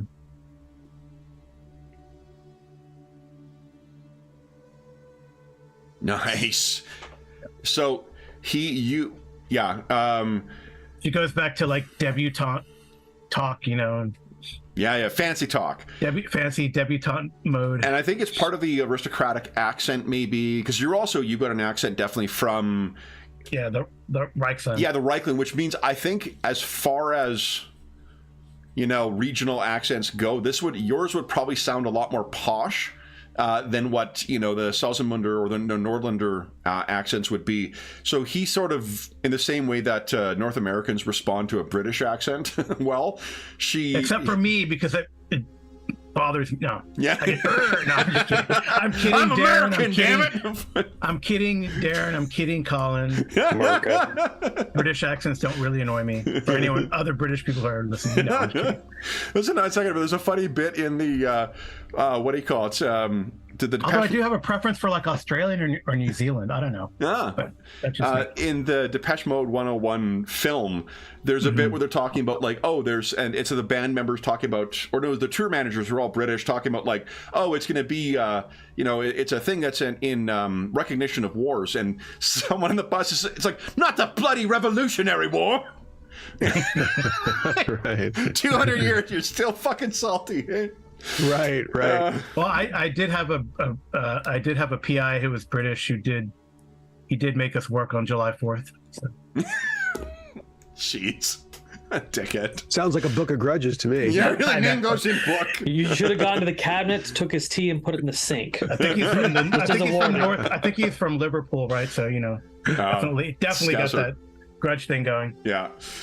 So Raymer, I think, or Brother Raymer, your charm just helps recenter him, and he says, oh, "Of course, sister. I'll advise Father Erasmus of this development.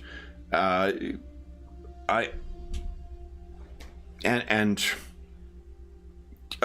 said something. Forgive me, about rumors." Yes, but as Talther reminds me, this place is way too public to discuss them. But I will say, and I try to whisper as best as possible, our minstrel does have a wagging tongue. And he looks out, and his nose kind of wrinkles, and he says, "In my experience, such is the way with their kind." It is a blessing and a curse, brother, because they can impart information that we might not normally. People tend, for whatever reason, whether it is the music or the batting of the eyes of the minstrel, people talk to them. So.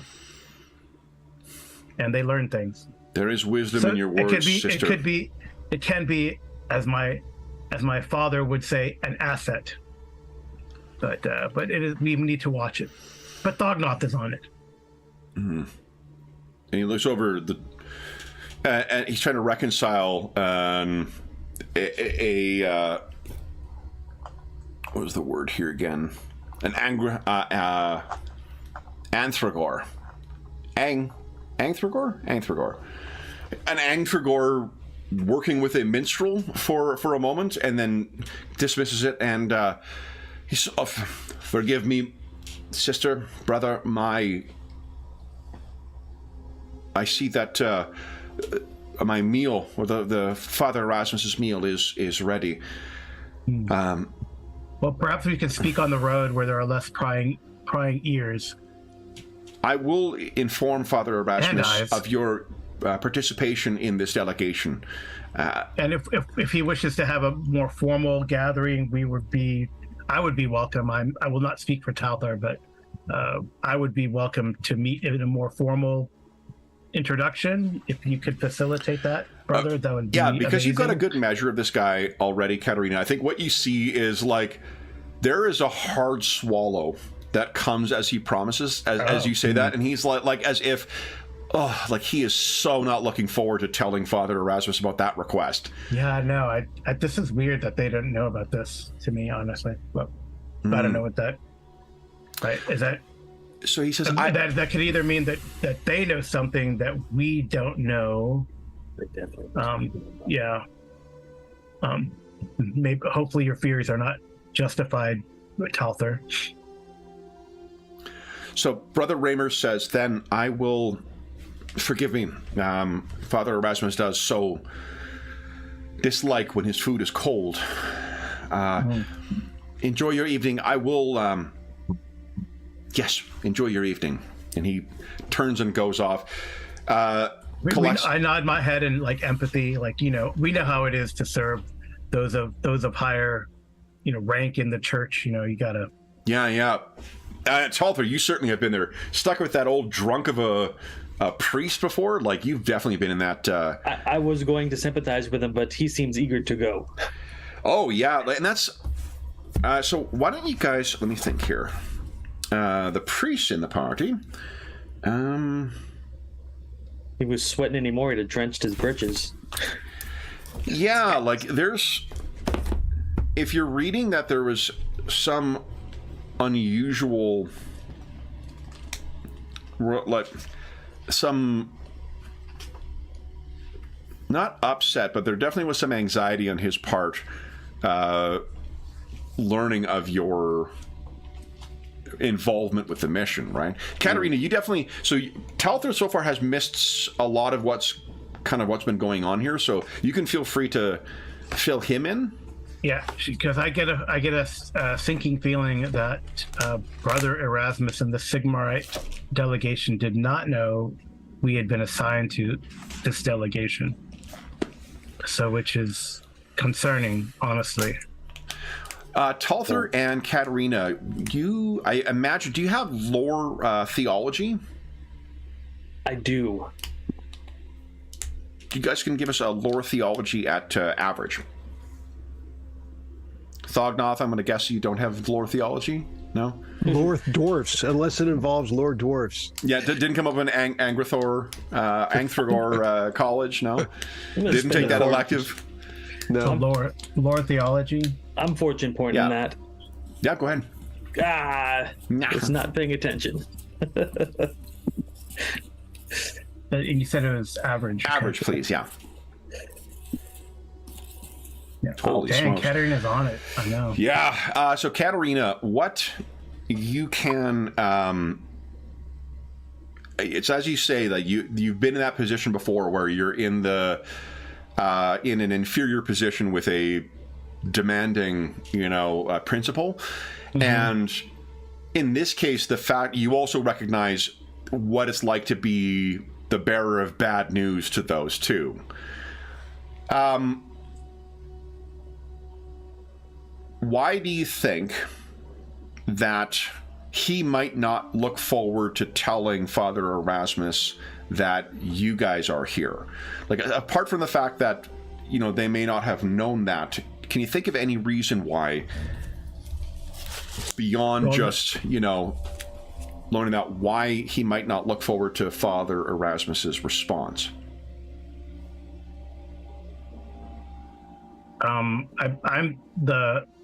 At worst, it's because they didn't want prying eyes of the other churches. They had their own agenda that they didn't want us to know, at the least, because he is the high priest of Sigmar in Salzamund, and that is like a bit disrespectful by the Electric Count. Yeah. Mm-hmm. We've also complicated whatever he's trying to be doing here. So here's our presence alone. Because you roll so well in your theology, Katerina, I'll tell you as well. Father Erasmus is actually not the head of the priest of the Church of Sigmar. He's someone who has been brought in, like a roving agent for the church. Okay.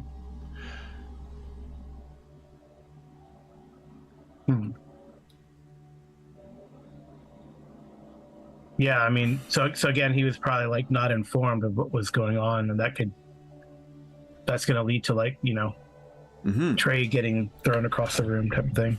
What rumors did you hear about him as well? Because you did about hear this guy. Yeah, Father Erasmus, Matthias did have one of the things. The rumors were flying fast and furious out there, but there was something he did mention about Father Erasmus. I didn't pick up on that. Yeah. It was that Father Erasmus seemed to have advanced himself in the church not only through his good works in the name of Sigmar, like money and stuff, money influence. Yeah, and having a station in one church definitely is one place, but being a roving agent of the Empire's selected religion definitely puts you in a place of power. Yeah. Okay. So do you think it might be theological concerns or temporal concerns? I feel like it'd be more temporal. Right? It's not like we're Ulricans, we're from the Church of Ulrich thrown on him. It's, we're generally allied churches. Oh, absolutely. Yeah. Especially within Salzamund. So yeah, I think it'd be more temporal, so I don't know. Talther, maybe he doesn't know what's going on. That's also a scary prospect. That's certainly the impression you got of, at the very least, of Raymer. Raymer didn't seem to have any fucking clue. As far as Talther's concerned, I mean, he didn't make his theology check, so he's listening to Katerina describe that, and he's like thinking back to his earlier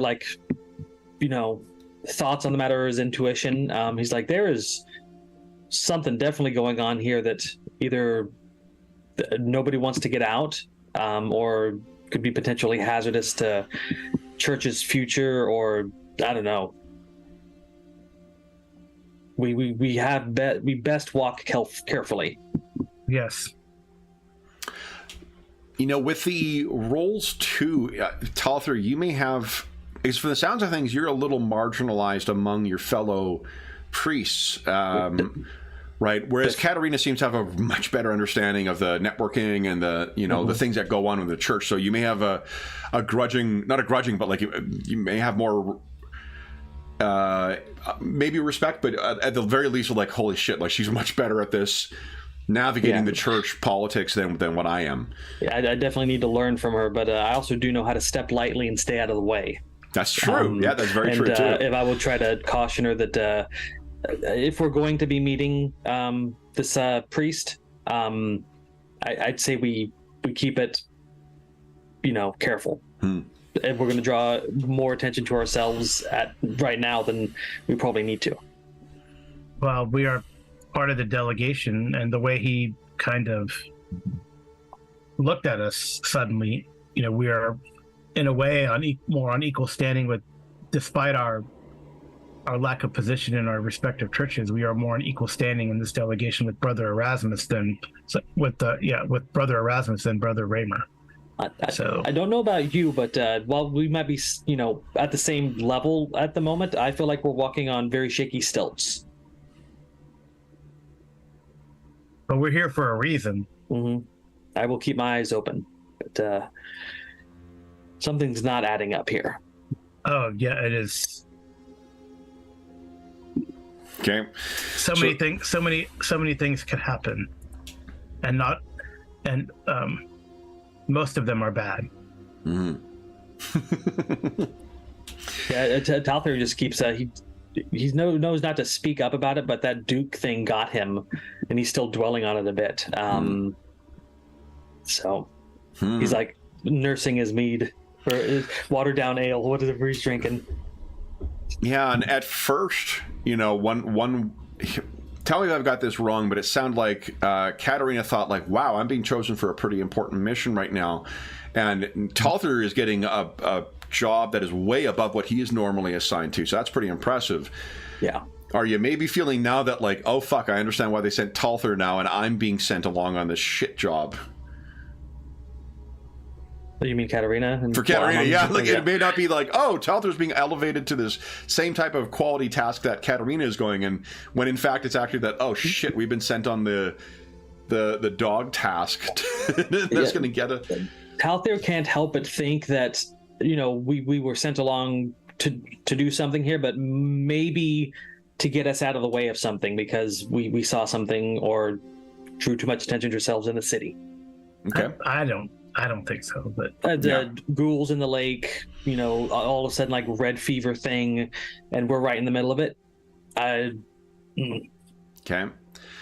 So Thognoth, while all this talk of church politics among the manlings is going on, blah blah blah you're blah just, blah. You know, slowly studying across the bar, and it is absolutely interminable how everyone is behaving themselves.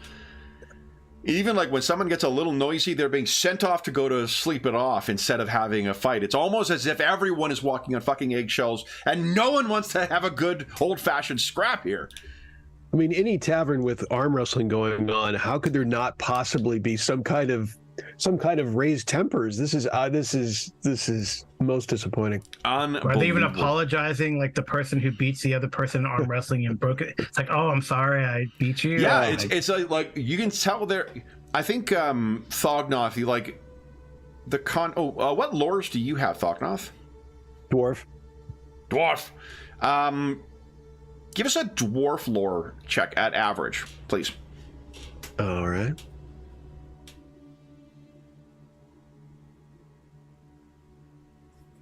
Critical failure. Do you wish to spend fortune point and reroll that? Sure. Okay. Let's see here.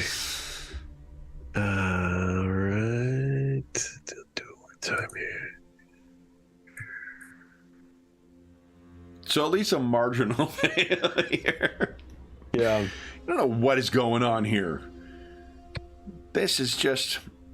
My goodness, no one seems to want a good scrap here. Even when your newfound nemesis the troubadour, Nelson. Oh, I think I got that wrong. It's Netson, I think. Yeah, I think you're right. You correct that. Nelson? No, Netson is what it is. My clumsy fingers slapped an L in there. Nelson is the off-brand one. We have Matthias Netson at home. What do you... he comes in and starts playing, and I imagine every note, or every note he strums on his lute is a further stomp on your last nerve. Yeah, it's reminding me of his presence at all times. I kind of shake my head. I mean, if there's anything worse than a peaceful bar, it's a troublesome bard. Mm-hmm. Yeah.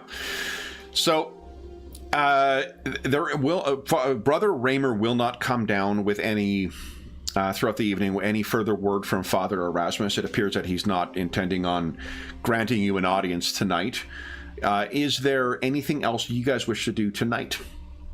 The bar will, at least from the house guards and the caravaneers, will all clear out fairly quickly, either into the common room or into their assigned rooms upstairs. Surprise! Yeah, for a place like this, leaving only the other travelers who will be coming in, along the road left in the tavern, largely leaving you guys kind of to your own devices.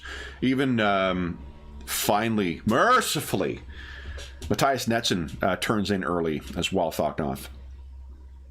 Would be a missed opportunity if one of us didn't gamble. That's up to you. Yeah, I'll offer a very minor, what passes for a pleasant look on Thoknoth's face at Talther. Not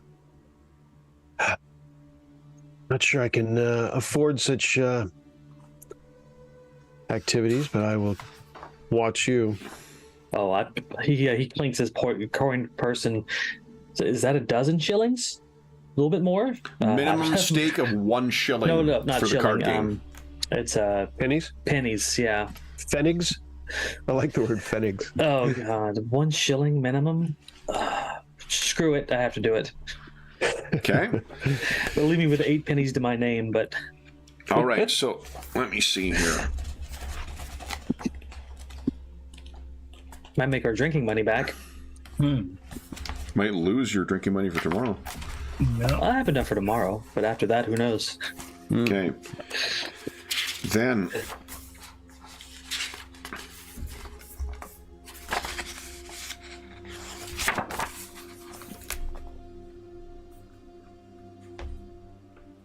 so here's how the play works for this. Everyone puts a stake in the pot, then takes an average gambling test. If it's a draw, all players either add another stake or drop out of the game. So will you have a second shilling to add to that? It's 12 pennies to a shilling.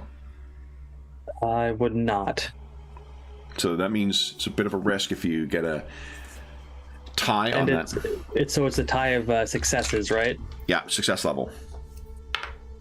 There are only 2 other players, though. I'll risk it. Okay. So then, as you sit down and set to gambling, would you go ahead and give us a gambling test at average? Come on, dice gods, need some money for some mead. So I got 6 degrees of success. Oh no. You want a fortune point then? I would have almost no chance of ever getting 6 degrees of success. A critical success would beat it. I did not get a critical success. Sure, I'll do a fortune point. I might as well. Okay. They regenerate. Come on, give me a crit. See them doubles. Ah. Okay, so after about a half hour of cards, you find yourself without your shilling any longer. Okay, well, damn. So I pay out my shilling in, pennies, count them up very slowly, and. Well, you had to stake it in, right? Oh, yeah. So this is not. Yeah, you're not at a casino. So Talther comes back while Talther is playing. Katarina and Thognoth, anything you guys wish to do in the common room? No. Probably good idea to go to bed. Okay.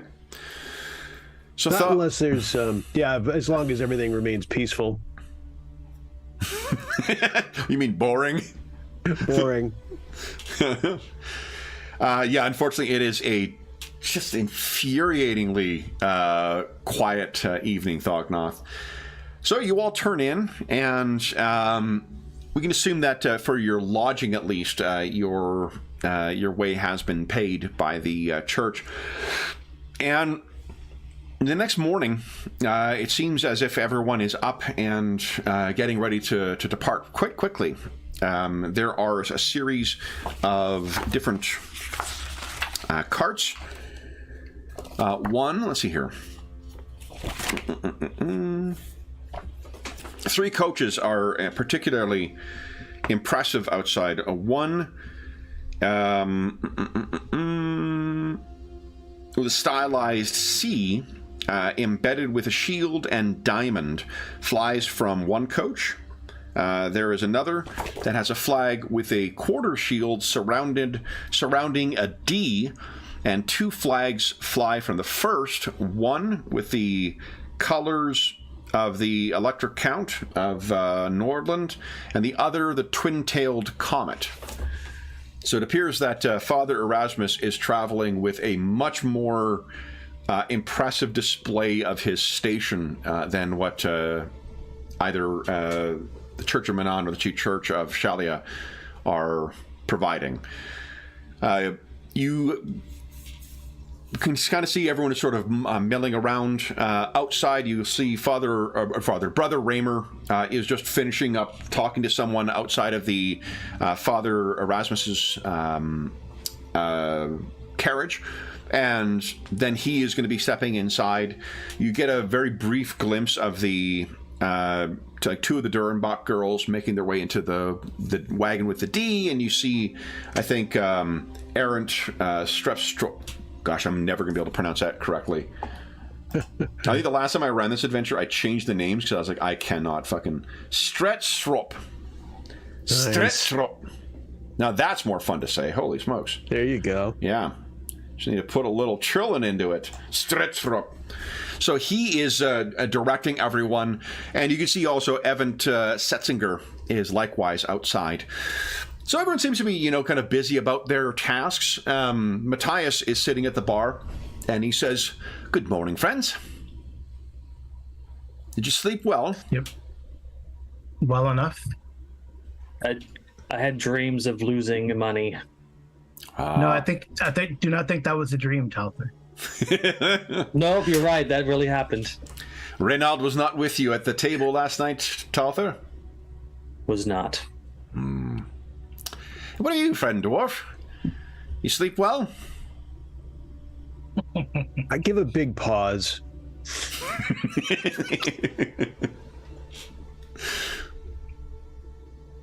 And then he just stays silent. Are you still sleeping, sir?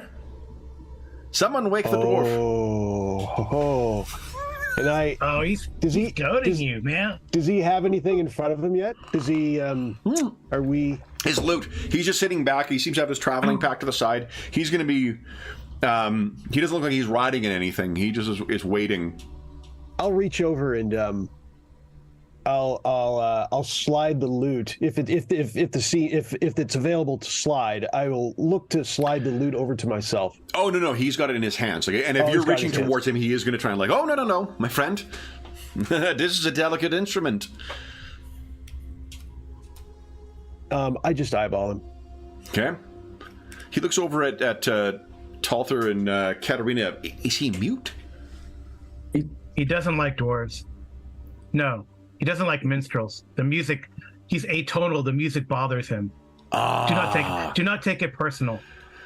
I see. Then he looks down and says, "I deeply apologize then, my dwarf friend.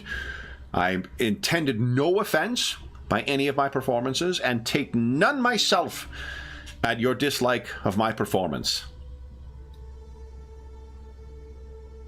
All right. Just. You say all right? I'm not sure. I say all right. I'm not sure what to make of him, but I'm trying to be nice to the humans. It's a, you know. Oh yeah, Katarina, again, like we're still operating from that critical success she got on the charm, so she was absolutely certain of like this motherfucker. Yeah, Talthir, when Thaga says all right, he'll kind of give it like a half little smirk and like clap him on the back of his armor, but it'll hurt. He'd shake his hand as though it hurt. Yeah. Then Matthias says, well, it seems that we'll be departing in the hour. If you have not broken your fast, there is bread. I immediately go for the bread. Sounds good. How where are we is the assigned, bread? or where are we assigned? Does it matter? Yeah, To you're the choice? looking around to kind of figure out. You see Greta. Greta will come down and join you guys. Maybe I'll put her up here with Matthias because she's not really part of. And she was she like a handmaiden for one of these noblewomen? you- Or If you were to guess, perhaps a. Well, if you ask, she says she is a consort, and that might mean that she is maybe Friedrich or Jakob or Ruprecht have a prostitute on retainer. So she comes in and sits down as well and nods, good morning, and passes you when to grab some bread as well, Thoknoth. Then, and Matthias says, points at Father Erasmus's elaborate carriage and says, I take it you did not arrive on those then? oh, we did not. How did we get here? We just came by Yeah, commercial coach. Oh, we Yeah, you walked. walked. Yeah. Yep, and he goes, no, right?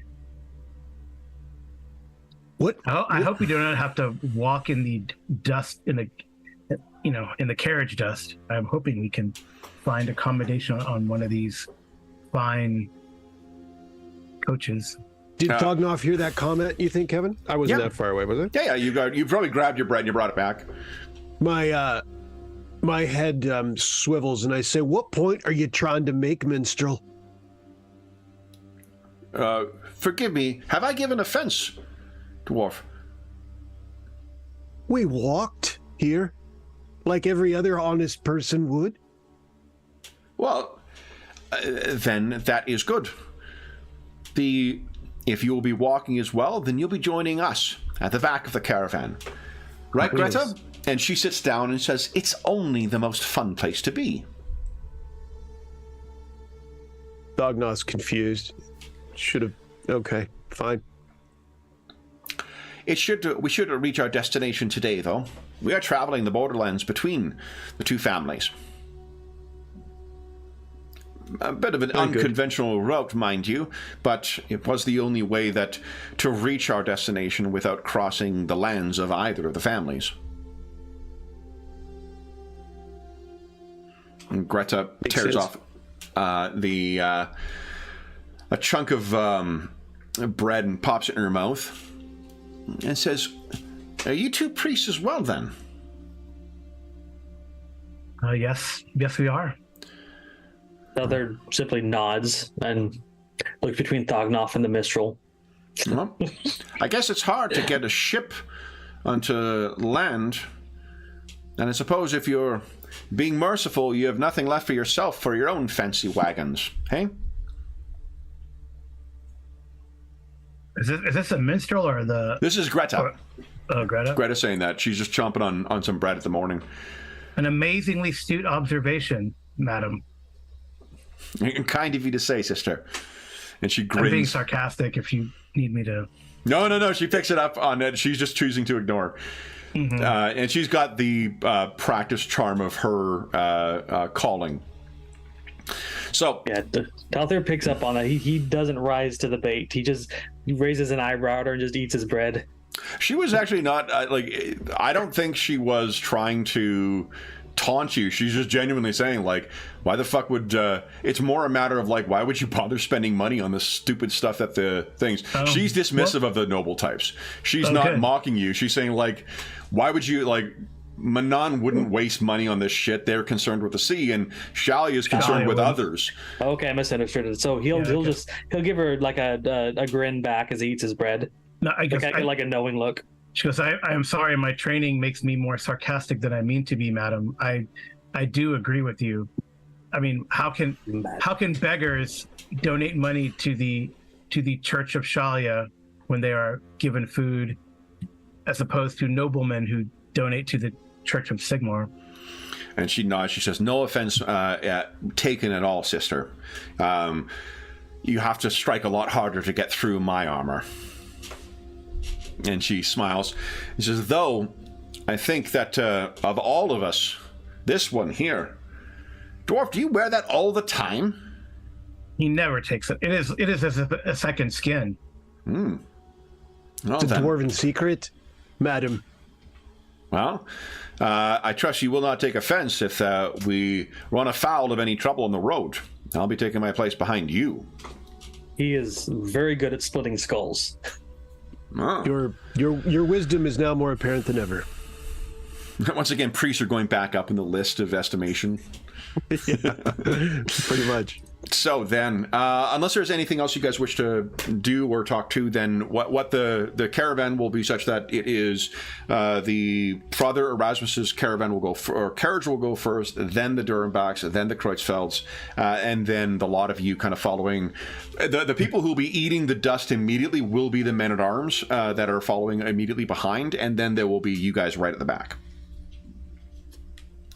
Okay. Does that include like the leaders, Anat and Evard?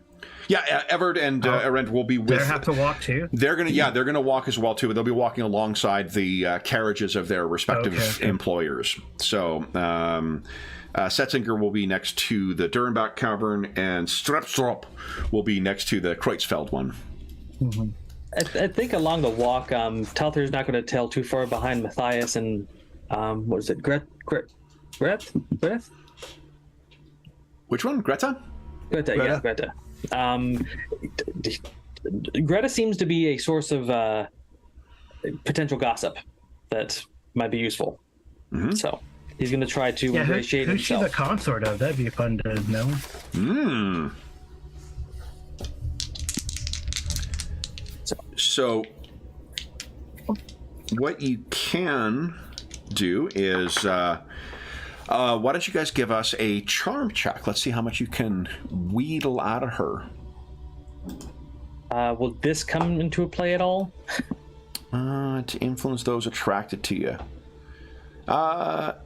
Yeah. Cool. Yeah, average. So your success level might be better. Yeah, definitely. Average difficulty? Average difficulty. No, challenging. Okay, challenging. Cool. Cool. Yeah, I'll spend my last point. Okay, why not? Go right ahead. That's even worse. Come on. No luck. So I think you're trying to rely on your looks and your charm to do it, and you're very much finding you're saying a lot more than what than she is. I think she's better at this than he is, so she sees right through him. Yeah. Katerina, what do you have anything you wish to do, or Thognoth, anything you wish to do? I wanted to get an idea if she knew, or she, I don't know, pretending to be naive or so, but she's going to ask if Greta knows about, Brita, Dorothy. What does she think of the? I even maybe honestly asking her opinion. What does she think of the noble women in the group? Because and actually she will share that I had heard one of them used to be a member of the Church of Shalia. You're going to ask if she knew. No, I'm going to say what she thinks of the women, but I do share like something I know. Maybe she knows it already. Yeah, yeah. Why don't you likewise give us a charm check at challenging? Challenging. Only because it's contested. Oh. That's something I really do love about the game, is that even failures still result in something. And still, It's such a good design decision. Now, that's interesting. So, as you're walking along, how do you phrase this to her? I just, because she'll prompt it with the information. It seems like this is like a give and take type of society. Mm-hmm. So she says, I have heard that, I thought, which one was it? Was it Brita or Dorothy? Dorothy Durenbach was a member of the Church of Shalia. I've been wanting to talk to Dorothy Durenbach because she was once a member of the Church of Shalia. But in general, what do you think of the sisters? Are their sisters, right? She sort of seems like surprised. She says, that's right, I heard that she was. Now, was it that she joined the church after the death of her husband, did she not?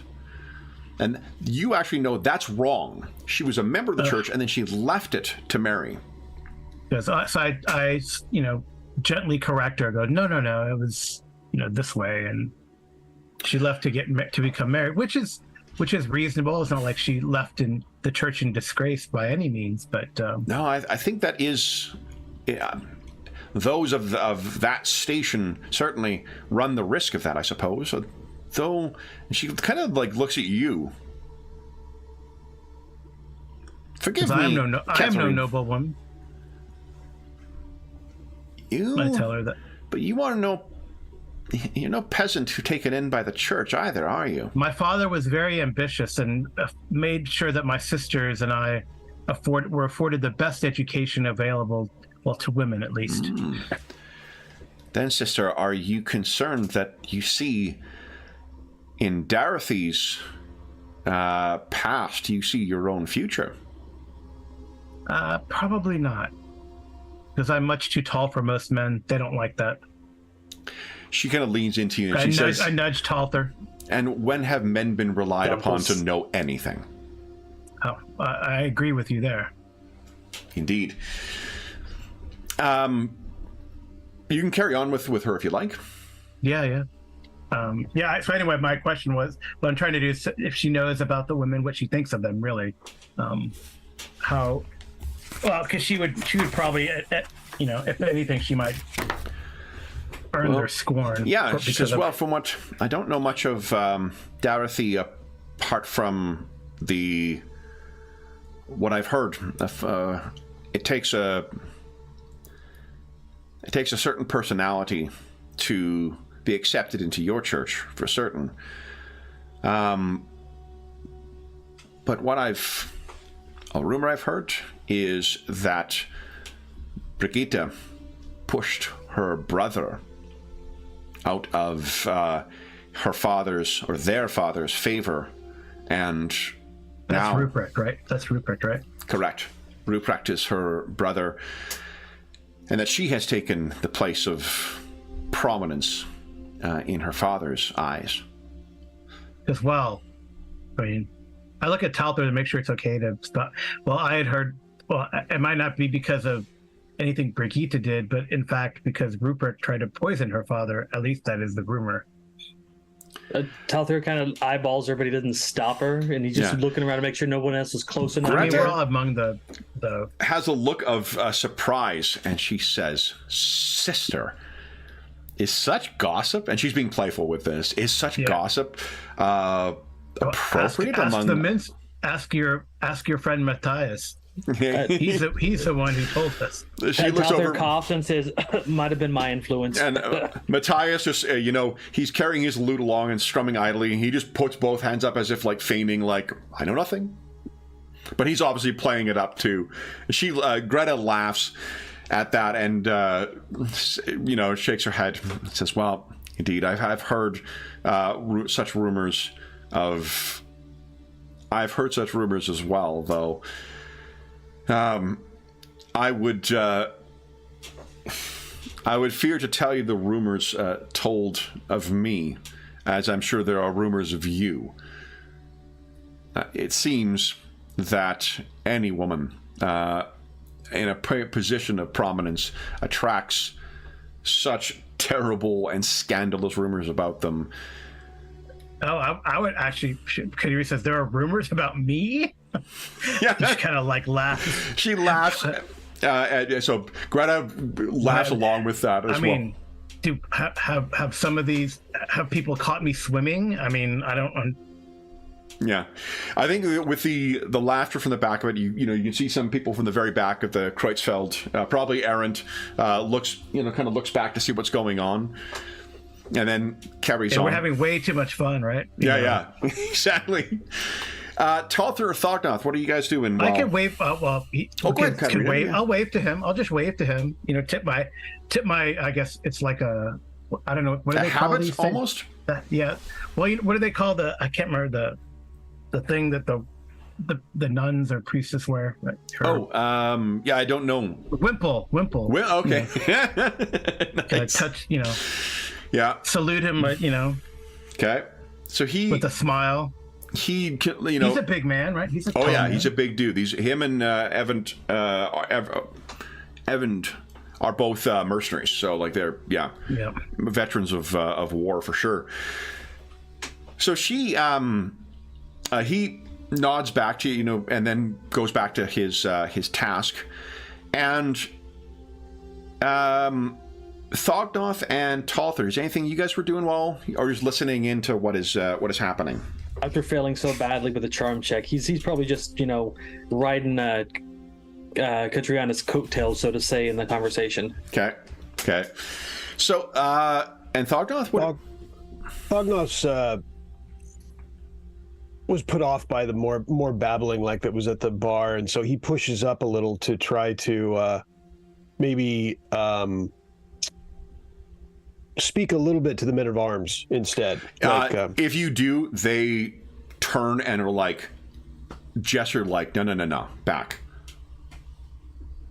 He will mentally note his book of grudges and go back to the spot. Name goes on list. Yep, no question about it. All right. So I have a. I don't know. We'll have to talk to the priest of Erasmus about it. But technically, Thognoth is our bodyguard, so he probably should be up with the men. But I guess we're in the back, so right now. So yeah, maybe. So he should be with you guys there, or at least if we improve our situation. Although it's only taking a day, right? So it doesn't matter. Yeah. In the end, it doesn't matter. If I ever win at gambling, I'll get us a nice carriage. Good plan. Katerina rolls her eyes. Well, how else am I supposed to make money? They don't pay me. So we're supposed to get paid something. Well, at the end. At some point. Yes, you are. Once your irresponsible, grim and perilous master figures out what you should be paid for this, you most definitely will. And let's hope they don't dock us for bad behavior. He kind of looks you at mean gambling away all your allowance? That's personal time. Your per diem. I earned that. That was mine. All right. Let's see here. I had. He's still sore over losing the 12 pennies.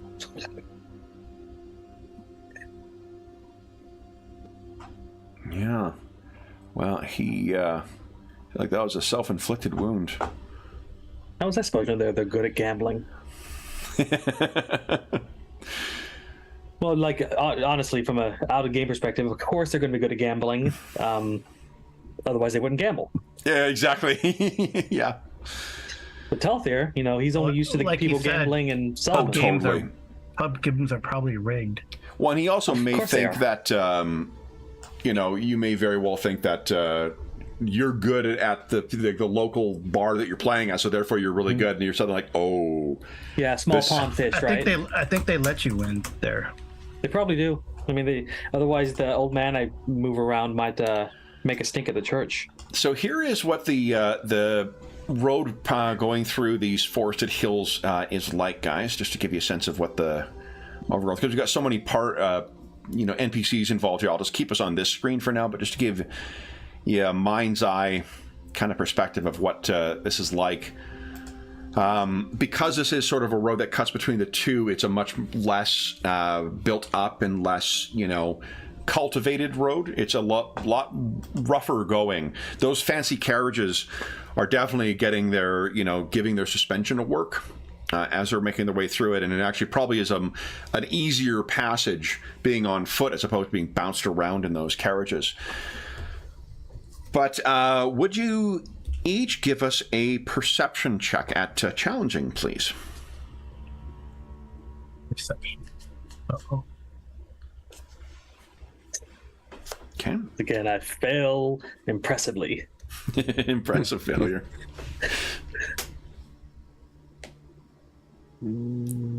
Top there. Oh, nice. Oh, Katarina, awesome. you're on fire today. Katarina, No. so you see, I still have a theory, like everyone has their game, right? Where just the dice work in your favor. Carl, I think we've identified yours now. Yeah. So what, I guess first off, anyone want to spend any fortune points to reroll? I'm out. You're out of fortune points? Uh-oh. Oh, yeah. save my last one. Okay. You guys are resolve points left, but... So what, Katarina, you can see there's something moving in those woods on the side. Right. I definitely let Thognoth know, and I try to get attention of the Evard. Errant? Errant, yeah. Errant's be the one in the back, yeah, because he's with the one who's Kreuzfelds. further- the one who we exchanged a glance. Yeah, right? yeah. So you're about to hey, when you see moving out from the side, there are about 20 figures shambling. Right. When she yells then. Yeah. So you shout up the line, and everyone kind of Alert, looks around. Alarm the caravan. We're being attacked. And let me show No you. wonder she saw them. She's so tall. I mean, she sees everything. It's like because a wimple pulls back on your head and it opens your eyes really wide. But I definitely when I do that, I do push Thognoth too and point. And this is maybe the closest one, similar to what you'll see. Mutants. Oh. And the mutants come shambling out, all screaming and clanging rusty weapons after you had against their shields as they come out. And among them, 4 have crossbows that are aimed at the carriages in the caravan. And the tallest among them, up near the front, 6 foot 5 inches, with horns and animalistic legs, steps out in a deep and guttural tone. He says, "We are the poor, and have been cast out by society. We only take what we are unable to earn by honest labor. Drop your weapons, drop your gold, and keep out of our way." Yeah, I don't think All three of you can masters give. are going to succumb to that. All three of us can give us a insight roll, please. This will be a challenging one. Insight. Where is that? Is there an insight? Intuition. Oh, sorry, intuition. Forgive me. I keep Yeah, I know. It's like awareness and observation and recon and perception. Well, it's like when we play one of the 40K games on I Friday night. failed. This I on think Saturday. I will use Holy shit, Thognoth. nice Thognoth. See, this is where Thognoth pays attention. I mean, the rest of it was just babbling and nonsense and whatever. But when it's time for that I'm bullshit using- there you sensor, look at that too. Yeah, I Nice. used a fortune. Okay, so both Katarina and Thognoth, given who these people are, who these mutants are, afflicted by the warping power of chaos, that I don't think seemed a rehearsed fucking speech.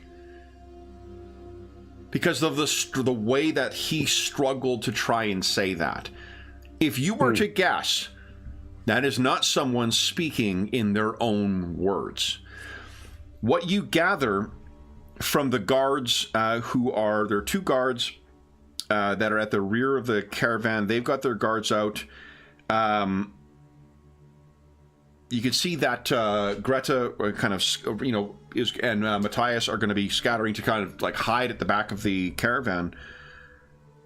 But, Greta and Matthias are both frozen in place. Guys. So do we think it's a trick then? Is that what you're suggesting?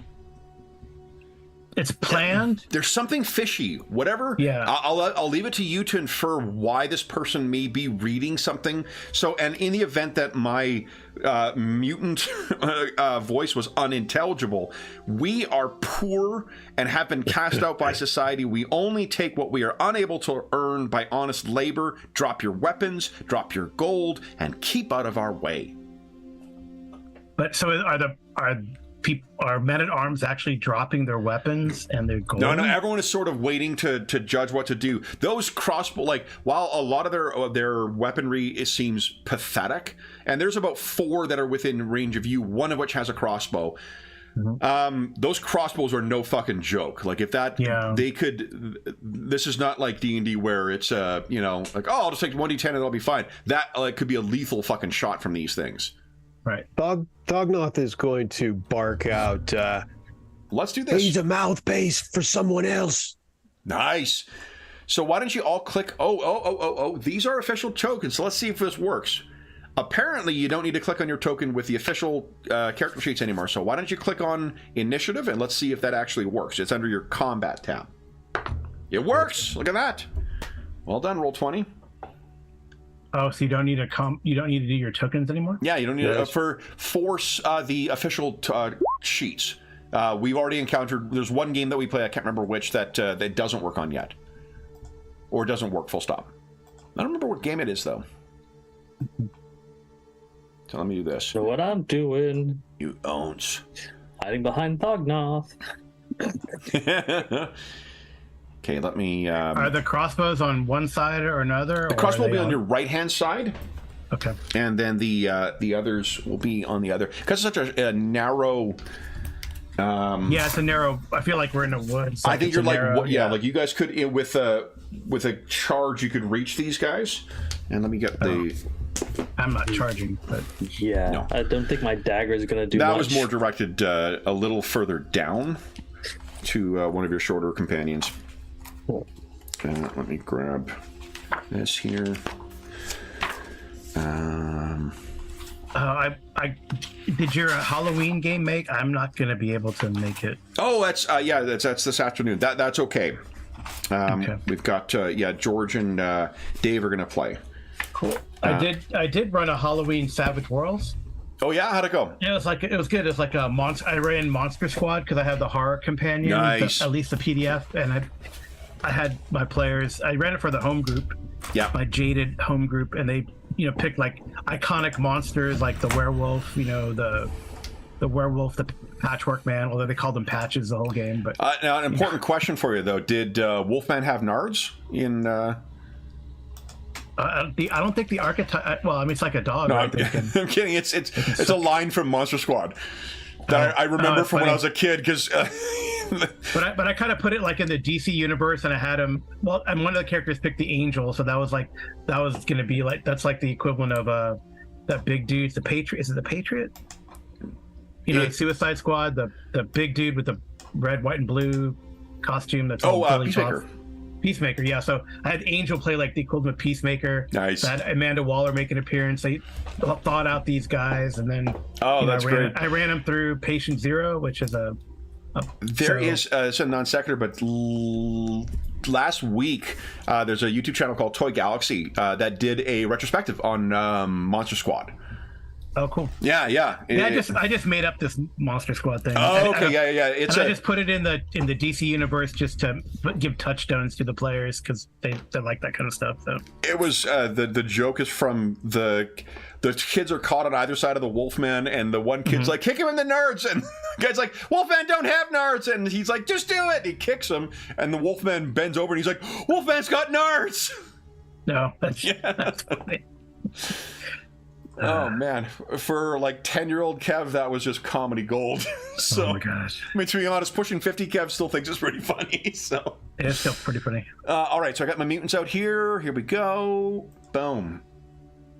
All right, and their initiative is it just? Oh, it's just the stat, isn't it? It's just your flat stat. Yep. Right. So I think I always By get default, anyway. the Yeah. I and INT mixed up, so I'm like, yeah. Here we go. Descendine. Oh, is it really? Oh, you don't roll. It's just your stat, huh? Yeah, there is an optional rule that I think a lot of people play with for it, but Yeah, I do like the 1d10 plus. But, yeah. Because Okay. there's some talents. Is it talents? In this game? Advantages? Oh, talents. No, you're No, right. no. It's talents in this game. There's some talents where that you can roll twice and it's and take the highest. Oh, nice. And there's another talent that you can add them together. So like our duelist at this point is like gets in like the high teens for their initiative. So Oh, wow. it's ridiculous. That's cool. Okay, so Yeah, then so who has a higher agility? Is it Katarina or Thoknoth? I have a 32. 24. Okay, so 24, Katarina. you said? Oh, you said 24? You said 24. You said 32, right? Yeah, I said 32. Yeah, All right. okay. So, Katarina, is it an action to like unlimber your sling? I think in this game, let's see. This strikes me. Oh, here we go.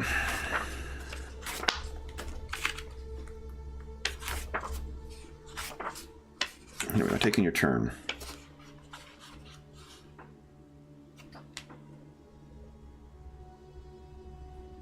Guys, first action listed in the samples is swing a sword at a mutant. Nice. Yeah, I don't have my book open, so Yeah, no, that's okay. I've got. It's does worth slings do remembering. static damage? Yeah, static damage plus your your success level or degree of success. Okay. It's awesome. I love that about this game because it just makes it Nice. pretty quick. Mm-hmm. Okay.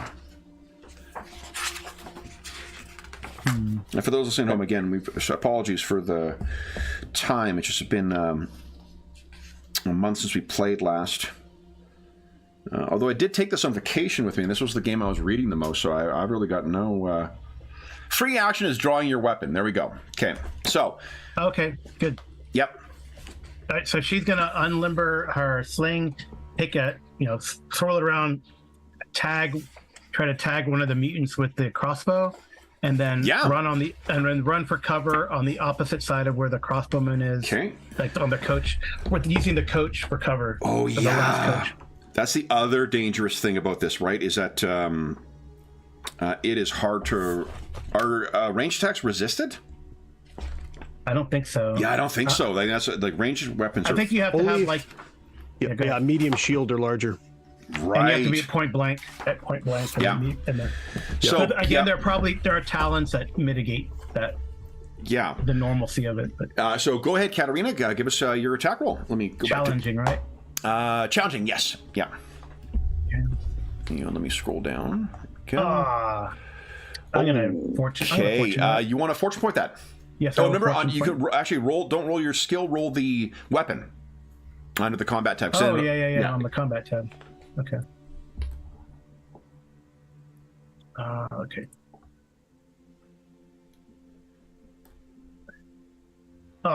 Critical. Oh, critical fail! No. All right. So you take the worst. I guess you take the second result in this game. Yeah. With a I got to roll on the table. So let me see here. Critical failure. Oops. Go ahead and give us a percentile roll, please. 66. 66. 66. If that's Rollmaster, you'd lose an eye or something. Like 66 was always the terrible result in that. You stumble badly, finding it hard to right yourself. You lose your next move. So I was going to move for cover, and I just stumble. Oh. Yes, you sort of stagger back. Thognoth, what are you doing? I trip on like Talther's like 2 left feet. I am charging the nearest crossbow wielder. Okay. So I distracted him for you. Yeah, so there is there's 4 basically that are going to be in like your area of responsibility. You guys are like working at a restaurant. These are your tables. These are the 4 mutants that you'll be responsible for. Well, hopefully it's a good manager. Hopefully it's a good manager, and they don't suddenly shift. And they don't just sit assholes in your shift section. your responsibilities mid-shift. All right, so if you're not engaged in combat, you can use your move to charge. If you charge, your next action must be the melee test, but you gain +1 advantage when you barrel into an opponent. Get him! Nice. Get him! So you go racing in, Thognoth. Go ahead and give us your attack. Oh, it's a resisted thing. Okay. Ooh.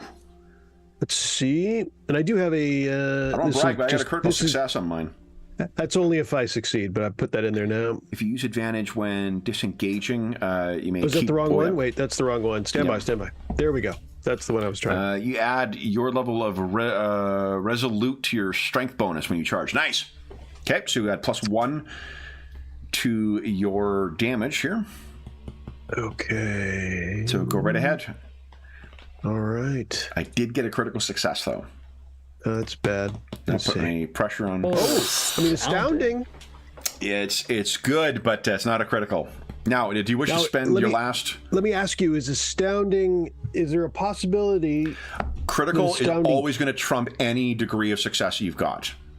So my question is astounding considered a critical on that table? So that's my. I think there's a possibility. I do not. That because normally I think it's an optional rule to use doubles as a critical outside. Oh, this is combat. Yeah, you're right. You know what? Because this is combat, I think you're right. Yeah. But is he dodging, or he can't be fighting with the weapon, right? He's dodging. No, he'd be parrying. He's just battering aside with the crossbow. Because outside combat, this is my point, and this is combat. Never mind. Yeah. Okay. I think you're right. Okay, Yep. I thought it was. Now you could spend a fortune point to re-roll if you'd like. Fish for that crit. Nah, it's all right. You got a pretty good chance of success though. 85. Yeah, like a 7 or 8% maybe.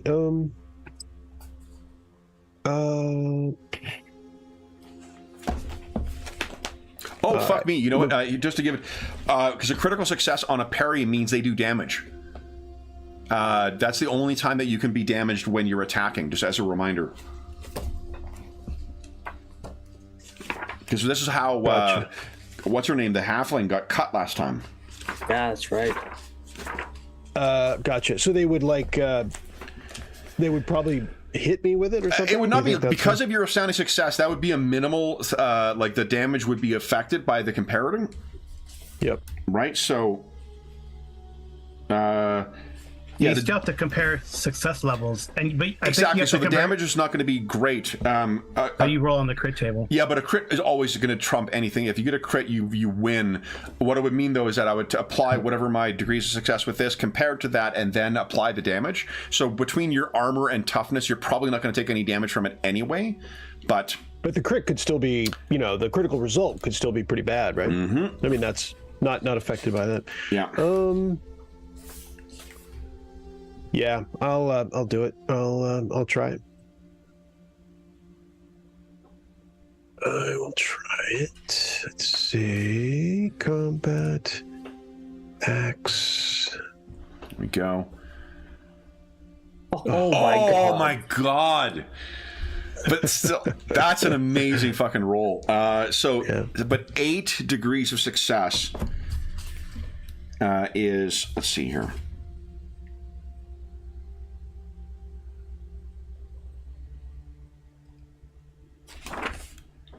Well, I think for criticals, it's on page 159. Yeah, I'm just reading it right now.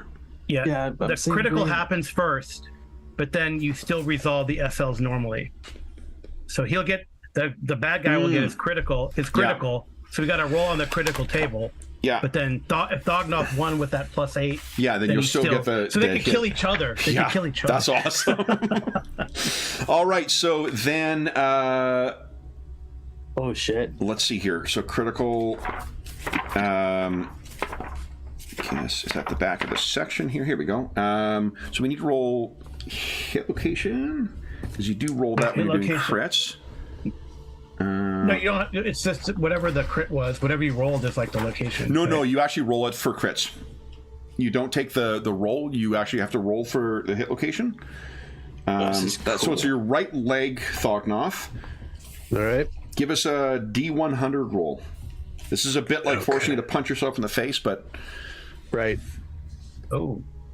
Twisted knee.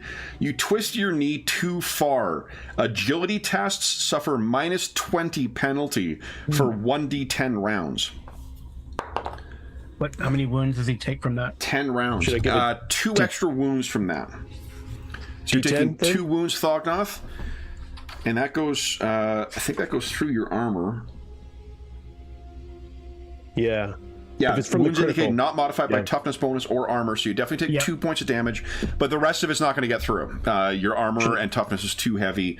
So then we compare... Should I roll a d10? Roll a d10 for that, how long? Oh, I rolled it actually. I'm going to count down for you. Oh, good, okay. Yeah. Okay, good. So the... but then, hold on. So then it'll be... The degrees of success for you are going to be... I got 3 degrees of success, so that'll be 5. It's 13 to the left arm. Okay.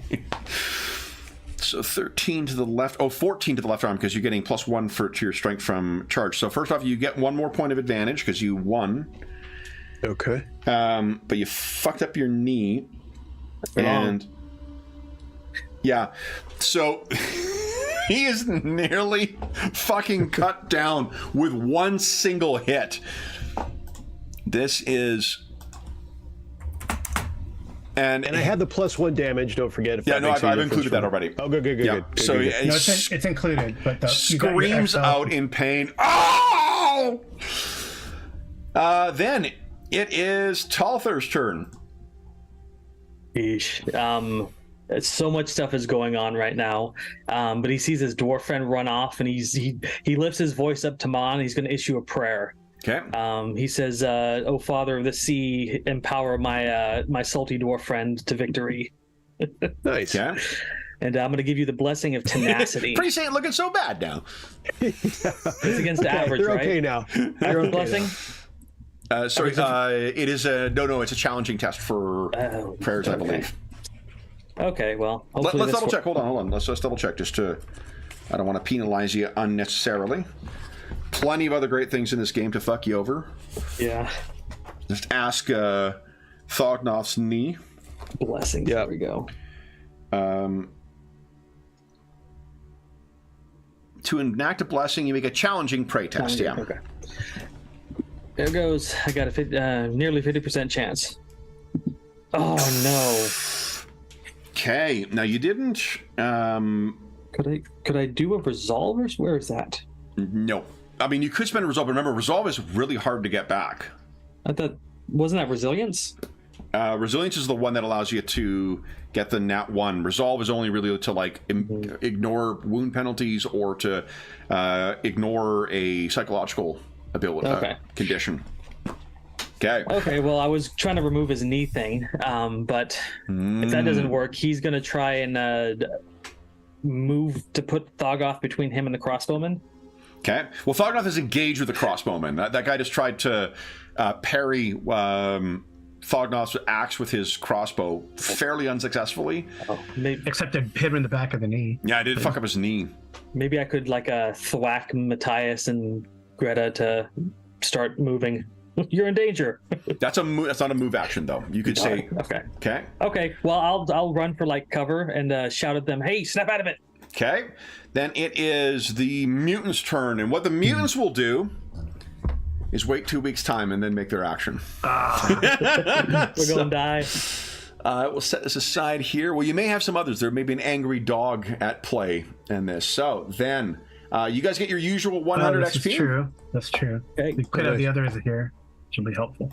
So, for those listening at home, thank you so much for joining us for chapter 4 of our ongoing Salt, Silver, and Sin Warhammer Fantasy Roleplay campaign. As is always the case, if you have any comments, questions, or concerns regarding the session, the campaign, or the game we're playing, please do not hesitate to leave a comment in the comment section down below, and I'll endeavor to reply in a timely fashion. There's also a link down below in the description of the video to the Dungeon Musings Discord server. Now, we have channels there dedicated to Warhammer RPGs in general, because we kind of like all of them, and as well as most other games that we run on the channel. So there's a terrific community that has built up over the years over there. There's a bunch of other channels like GM discussion, or just general bullshitting, or finding a group or whatever. Lots of great people over there. You are more than welcome to join us. There's also a link down below to our friends at Noble Knight Games. Noble Knight Games is the preeminent unionized retailer of hard to find and out of print RPGs in North America. Not only do they have a great selection of new role-playing games, board games, and card games, they have an unmatched selection of hard-to-find and out-of-print RPGs, including some obscure Warhammer Fantasy 2nd Edition stuff and 1st Edition stuff. I filled my 2nd Edition collection thanks to them. Not only do they have a great selection of out-of-print stuff, if they happen to have something that is not in stock, you can put it on a want list, and they'll send you an email when it comes in. And if you make a purchase of $10 or more through their website, be sure to enter the code FALLMUSER, all caps, all one word, and you will save yourself 10% on your purchase. If you're listening to this at a later date, after January 15, 2024, come back to one of our more recent videos and you'll get the updated discount code from that. There is also a link down below to something called Heroes Save Villages. That is the charity fundraising campaign we run on the channel. It benefits the SOS Children's Villages International Charity, a really incredible organization active in over 130 countries, benefiting over 80,000 orphaned and abandoned children, including ongoing relief efforts at the time of recording in Ukraine, Morocco, and I want to say that they're involved in Afghanistan as well, too, after the earthquake a couple weeks back, but I can't remember. I don't know that for certain, but you can learn all about the different initiatives they have on the through that link. And any donations that go through that link go directly to SOS Children's Villages International. None of it goes to the channel or any other middleman. It just goes to help out the kids who benefit from their services. As a very small way of saying thank you, if you donate $10 or more since June 1st, 2023, head on over to the Charity Initiatives channel on the Dungeon Musings Discord server. Again, the link to that is down below, and you will be able to cast your vote on the final part of our year-long Year of Ill Omens campaign. We've been playing a 6-part campaign spread across space and time, playing different characters, using different games to flesh out a year-long connected story, and donors have helped us shape every element of that, from where we're playing to when it's going to be set to what kind of characters we're playing to what game we're using. Final voting is underway for our next session, our final session of this campaign, set in the 1980s. Head on over, if you've donated, head on over and cast your vote for what kind of characters we're going to play and what game we're going to use. It is leaning towards paranormal investigators, unlicensed paranormal investigators, that will be playing with Wizards of the Coast classic D20 modern game, but voting is still open. There's a lot of fun options. The last thing I will say is an enormous thank you to our Grim and Perilous players. So John, Carl, and Sean, thank you so much for playing this morning, guys. Once again, the time flew by with this, so thank you so much for playing today. Yeah. My pleasure. Cool. Then we will be back in the hills south of Salzenmund, the mutant-filled hills south of Salzenmund, in 2 weeks' time. But until then, we hope that we gave you a couple of hours to take your mind off the troubles of our world and think about the troubles that our stalwart heroes are encountering on their way to just try and make some peace between some families. And until we see you again, stay safe, stay healthy, and happy gaming.